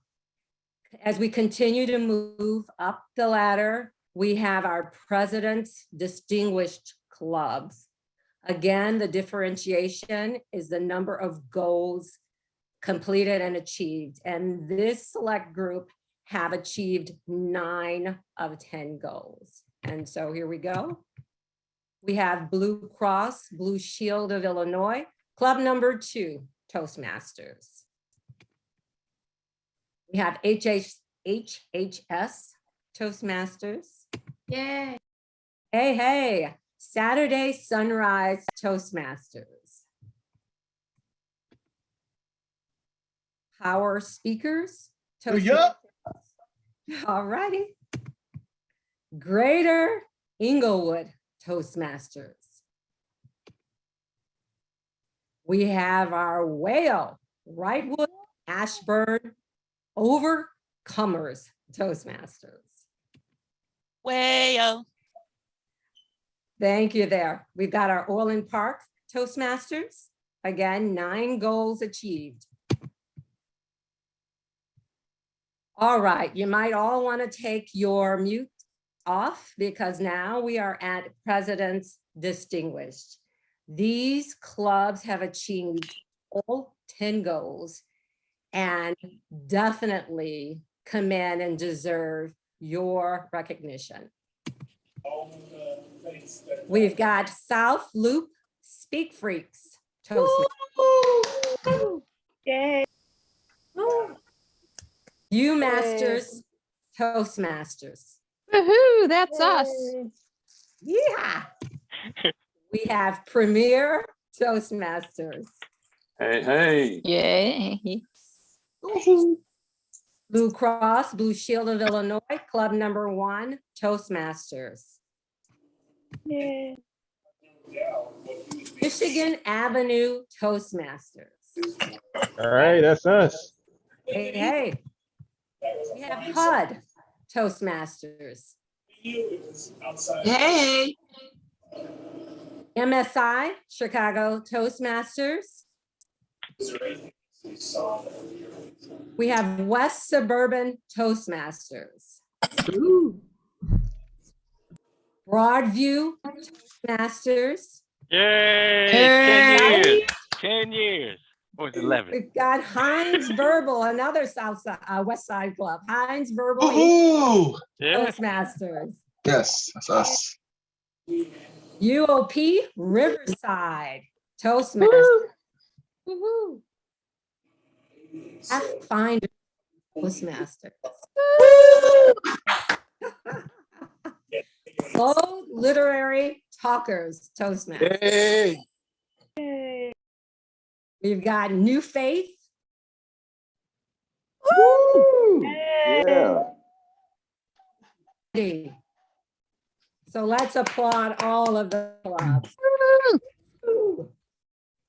We're going to continue now. My internet is a little unstable, so hopefully you can hear me. We are now looking at District 103 distinguished areas. And we've got an award to note for Area 14 for the for AD Reverend Dr. Alice Ann Crump. Yay. Select distinguished area, AD Julia Sims. One of probably a handful of people. We've got distinguished area for myself at 51 that we did last year. All right. And my Southside peer, President's Distinguished. Give me a second. Okay, hopefully you all can still see.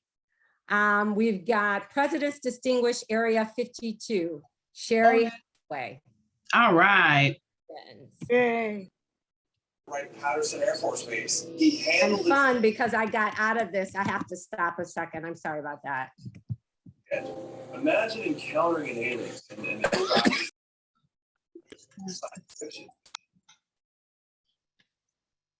I am going to reshare.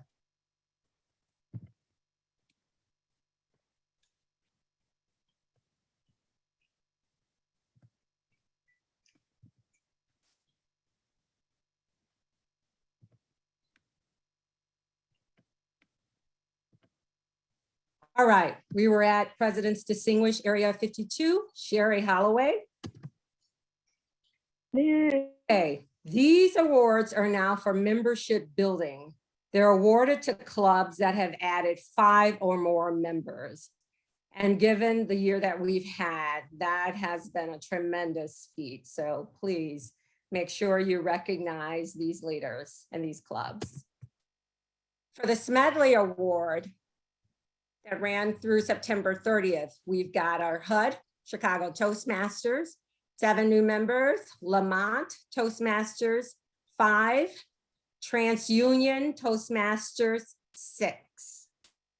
We had our Talk Up Toastmasters, which completed in March of 2020. Harper Center Toastmasters, 6 members. Blue Cross Blue Shield of Illinois Club number 2, 6 members. Go-Go Toastmasters, 6. Orland Park Toastmasters, 5. And Chicago Speakeasy Toastmasters, 5 as well. And now we have our clubs that were participated in the Beat the Clock and had new members. We have our Blue Cross Blue Shield of Illinois Club number 2 with 5 HHS Toastmasters, 5 members. Woo! Casa Babblers Toastmasters, 5. UOP Riverside Toastmasters, 6. MSI Chicago Toastmasters, 6. Talk of the Town Toastmasters, 10. Saturday Sunrise Toastmasters, 5. South Loop Speak Freaks Toastmasters, 6. Kudos to all of those clubs. We're looking now at District Director Choice Awards for 2020 and 2021. We have Area Director of the Year, the Reverend Dr. Alice Ann Crump. Kudos to you, Alice Ann. Wonderful job. We have Division Director of the Year, Jay Shepard, our Dean for our TLI. Kudos. Yeah. Congratulations. We have our Toastmaster of the Year, Mr. Gary Barrett.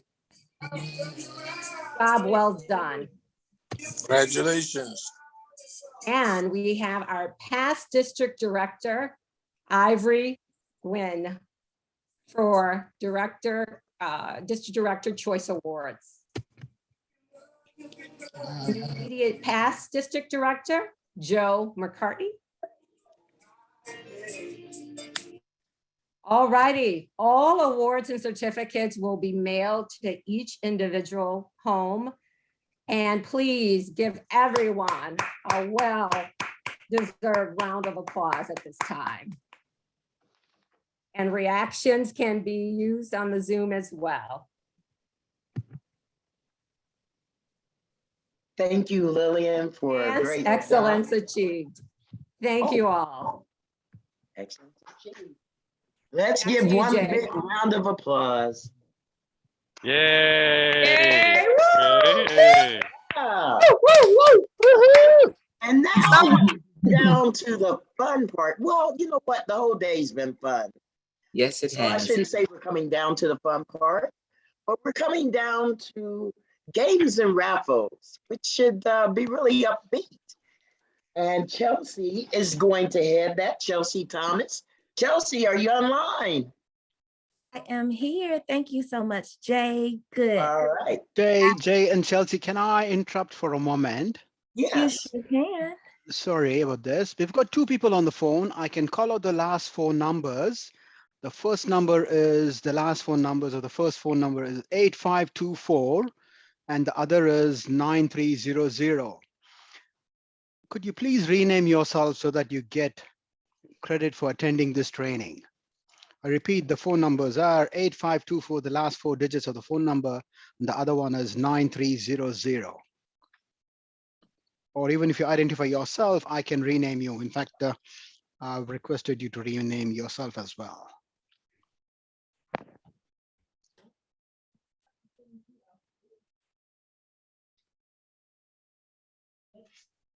No? Okay, that's all right. Sorry, carry on, Jay and Chelsea. Well, I'll reach out to the individuals later. Thank you, Sam. Chelsea, go ahead and take us away. Thank you again. Good afternoon, fellow Toastmasters. I am super excited to play some games with you guys. This afternoon, we will be doing 3 games. The first game is an icebreaker, hopefully so that we can get to know each other a little bit more. The second game is in hopes to get to know our district trio a little bit more. And then the third game is going to be some old school trivia that covers some of the information that we learned today from our speaker. So with no further ado, I'm going to share my screen. And some suggestions that may help this run a little bit smoother is if you click in the top right-hand corner and put it on gallery view so that you can see the screen and also see some of the fellow Toastmasters. And if you slide it to your left just a little bit, you can see a few more people. And this first game is called This or That. Hold on one second.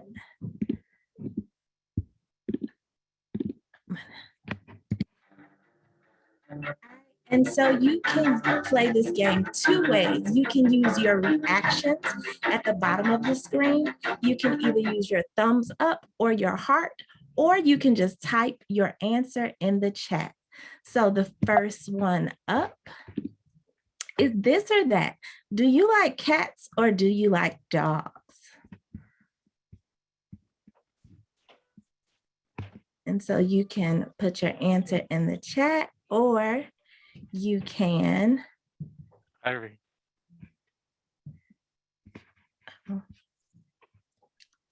right, I see some answers going up. All right, next one. Are you team iPhone or team Android? I personally am team iPhone. And I think very highly of those who are team iPhone as well. iPhone in the house. All right, next one up. Do you prefer people to text you or do you like to talk on the phone?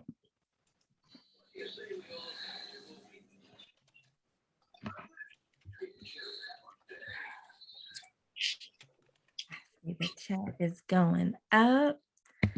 Next one up. Would you prefer a winter vacation full of snow?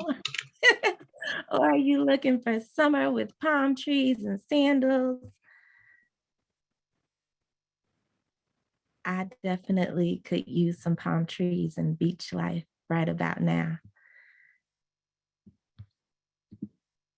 All right, next one is Christmas and we're doing lots of shopping. Are you shopping online or do you like to go into the stores and shop? I can say my living room looks like a mail room right now because everyone is ordering everything.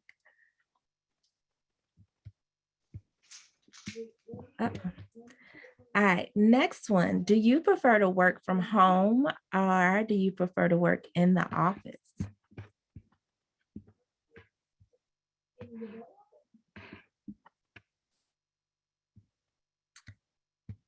All right, next up, do you prefer audiobooks or do you prefer to read a good old-fashioned book? I personally like both.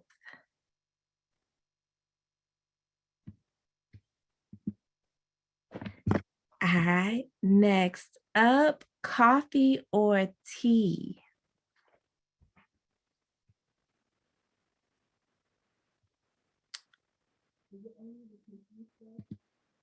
And are you a morning person or are you a night owl?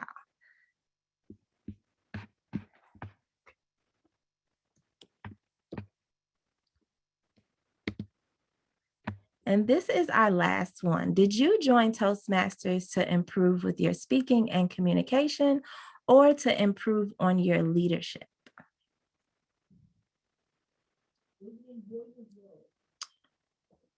All right. So our next game, this is where we get to know our district trio a little bit better. And it is a game called Match Game.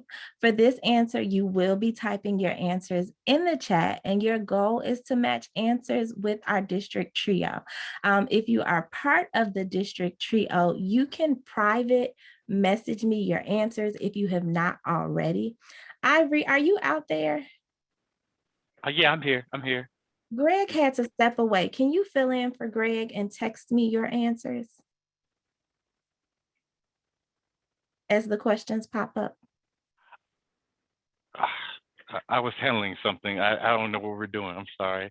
If you can't, that's fine. Well, I'll do whatever I can, whatever you want me to.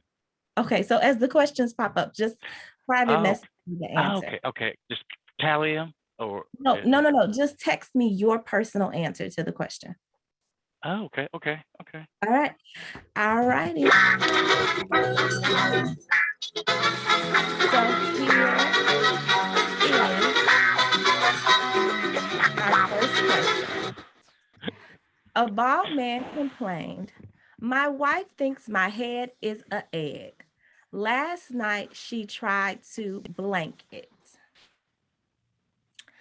My wife thinks my head is an egg. Last night she tried to blank it. Uh-oh. And I'm going to stop my share just so I can see some of the answers. We got crack it, salt it, hit it, crack it, scramble it, fry meat, rub it, beat it, polish it, fry it, cook it, eat it, brush it, crack it. All right, guys. So Dion's answer, which I see quite a few matches for, was to crack my skull. So she tried to crack it. So anyone that dropped crack it matched with Dion.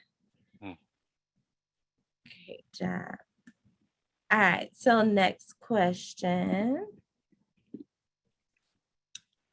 Let me start my share back.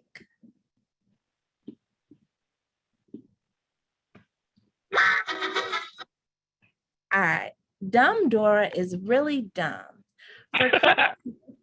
She left Santa blank instead of cookies. So dumb Dora is really dumb. For Christmas, she left Santa blank instead of cookies.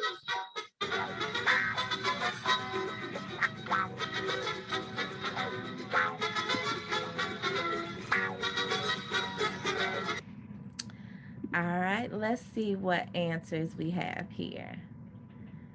She left Santa her laundry for his sack. That's a great answer.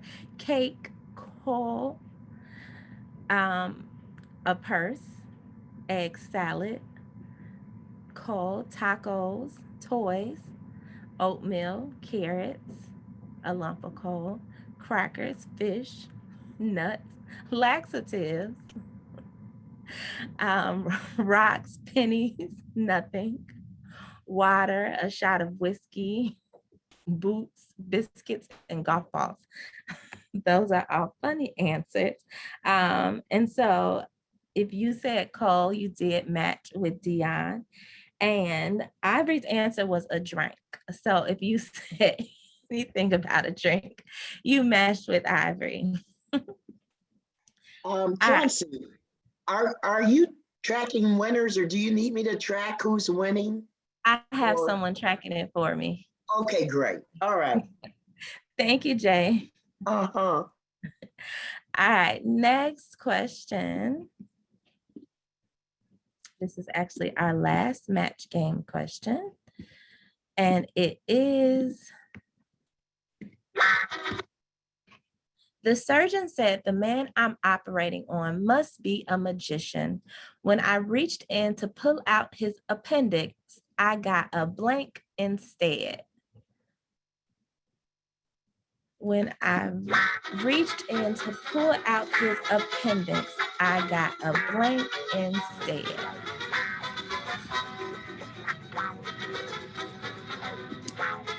All right, let's see. What answers have we gotten? I got a rabbit, a piece of fruit, a handkerchief, a deck of cards, a heart, a snake, lots of rabbits, a piece of fruit, coins, carrots, a wand, a dove, a deck of cards, a dollar bill, a golden egg, a glossary, a woman. All right, so let's see what did they give for answers. If you said rabbit, that means you match with Dion. And Ivory said a tapeworm. So if you said tapeworm, then you match with Ivory. All right, next we will be going on to our trivia game, and this will be trivia from our TLI from the 2 sessions with Lance today. And these are some of the prizes. So you can win a Building a Club, a Championship Club audio. All of these audios come in CD as well as audio download.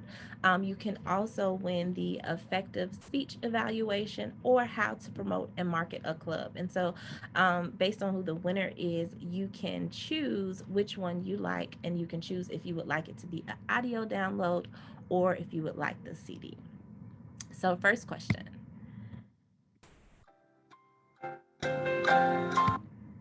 What are the 3 reasons clubs fail? What are the 3 reasons clubs fail? And in order to win this one, you have to name all 3. All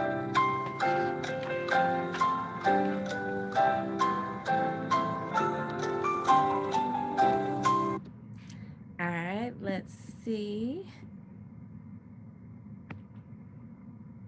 All right, so Meg was the first to type the answer in there. She said no one owns the club, nobody does the program, and nobody promotes it. And so that's correct. The reasons he gave that clubs fail is that no one owns their clubs, they don't use the Pathways program, and that you don't promote it. Good job. And so since Meg Kelly was the first to answer in with that one, Meg, you won a prize. Congratulations, Meg. All right, next question.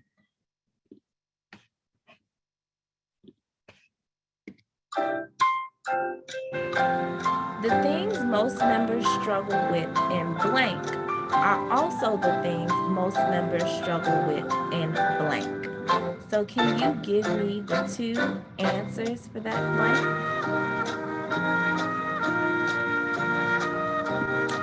I see some answers coming in, so let me pull up my chat. All right, so Marin said pathways in life, but pathways, she got half of it right. And then Jay came in with Toastmasters in life, which is the correct answer, but I'm not sure she can win. So I'm gonna go down. Excuse myself, that's fine. I'm gonna go down to the next one who got it right, which was Alice Ann Crump. And the answer was Toastmasters and life.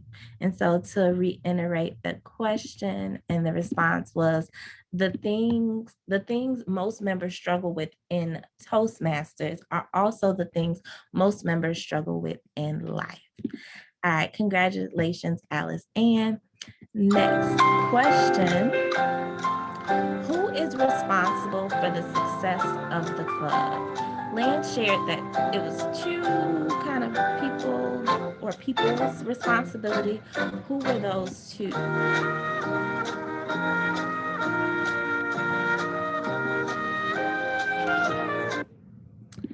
All righty, let's see. What answers do we have?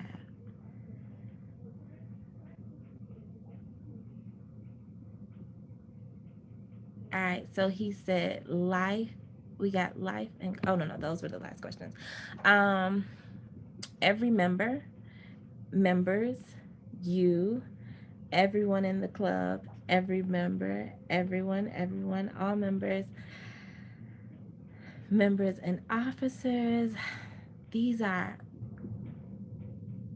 the answers, but there was something very specific he said. And these are actually technically all the answers, but it was just a specific way that he worded it. Does anyone want to give it another go?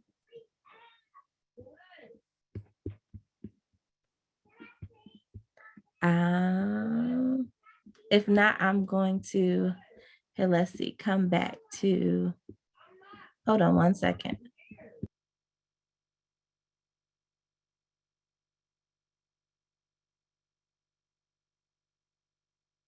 All right. Hold on, I got some more answers. So I'm gonna give you guys the answer. Oh, I'm sorry, I'm not, my camera's off. So he said you specifically and every member of the club. And so that was the answer that I was specifically looking for. But yes, everyone technically is responsible, but his specific answer was you and all members of the club are responsible for the club's success. All right, so let's go to the next question. And the next question is, the purpose of Toastmasters is to make members blank. There was a word that he used quite a bit. It's also in our Toastmasters verbiage. All right, let's stop share. And let's see, what answers do we have? We have successful in life, stronger. Renita Dixon, you were the first one to chime in. It was better. So the purpose of Toastmasters is to make members better. Great job, Renita Dixon. And everyone else that got it. I see Anthony Perez chimed in second on that one. All right, our last question. Hold on one second. Uh-oh. How many goals do you have to achieve to become President's Distinguished, and how many goals can you achieve in total? How many goals do you have to achieve to become President's Distinguished, and how many goals can you achieve in total?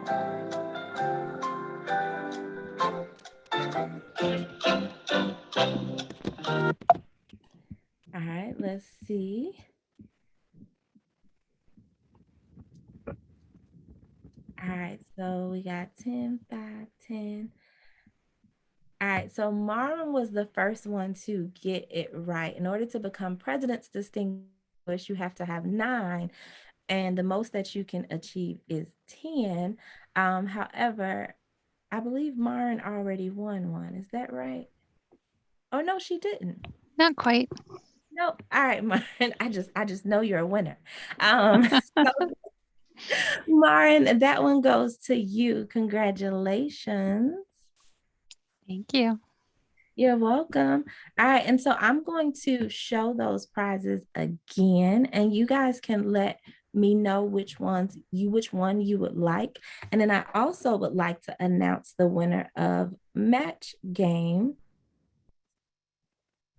Oh, I would also like to match the winner of match game, which was Dion. Congratulations, Dion. All right, and so for our winners, I'm going to share my screen again so that you can see what your options are. And you can let me know which one you would like.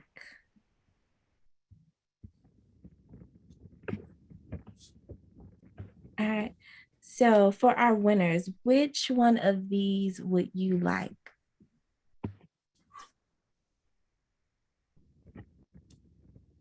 For Meg,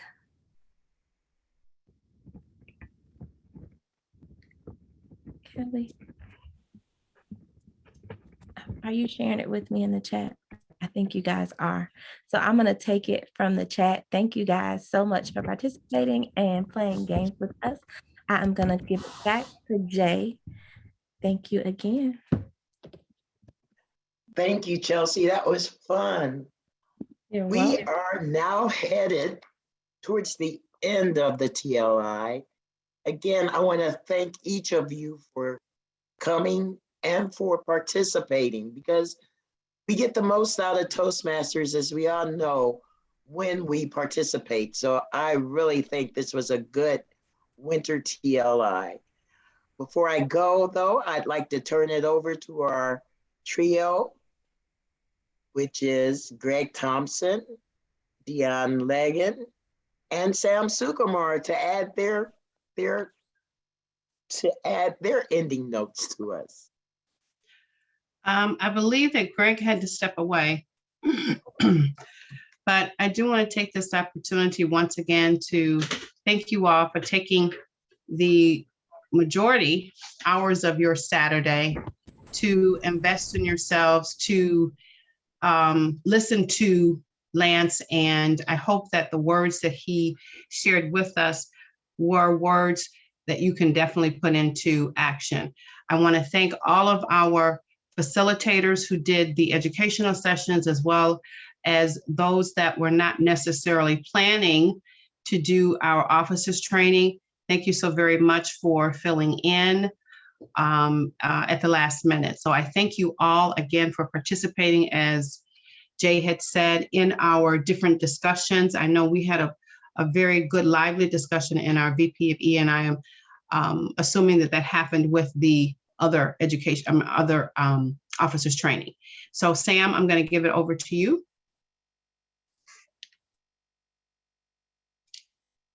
Thank you, Dion. Definitely echoing what you've just shared, Dion, our program quality director.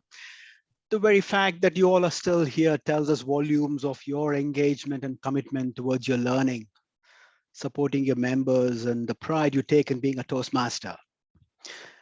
As Club Growth Director, just a plug here, a very hearty welcome to our newest club chapter, EY Digital Grid Toastmasters.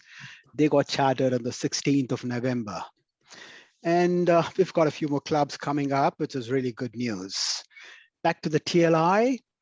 TLI showcases the best of everything a district does, be it recognition, be it training, be it fun, be it variety. And today we've had it all. Thank you everyone for organizing this, and mainly Jay for getting the whole thing together, and everyone who had their part to play in this. Personally, I've learned something from every TLI I've attended, Thank you, everyone. And we'll hand it back to Jay. All right. Well, with that, I will say go and enjoy the rest of your day. Please try to remember Lance's tips and take it back to your clubs. Let's have a successful rest of the year going into 2022. Happy holidays, everybody. Bye-bye. Bye-bye. Happy holiday. Bye-bye. Thank you, Jay. Thanks, everyone. Bye. Bye. Great job. Good job. Joy. Bye, everyone. Bye. Good. Good job.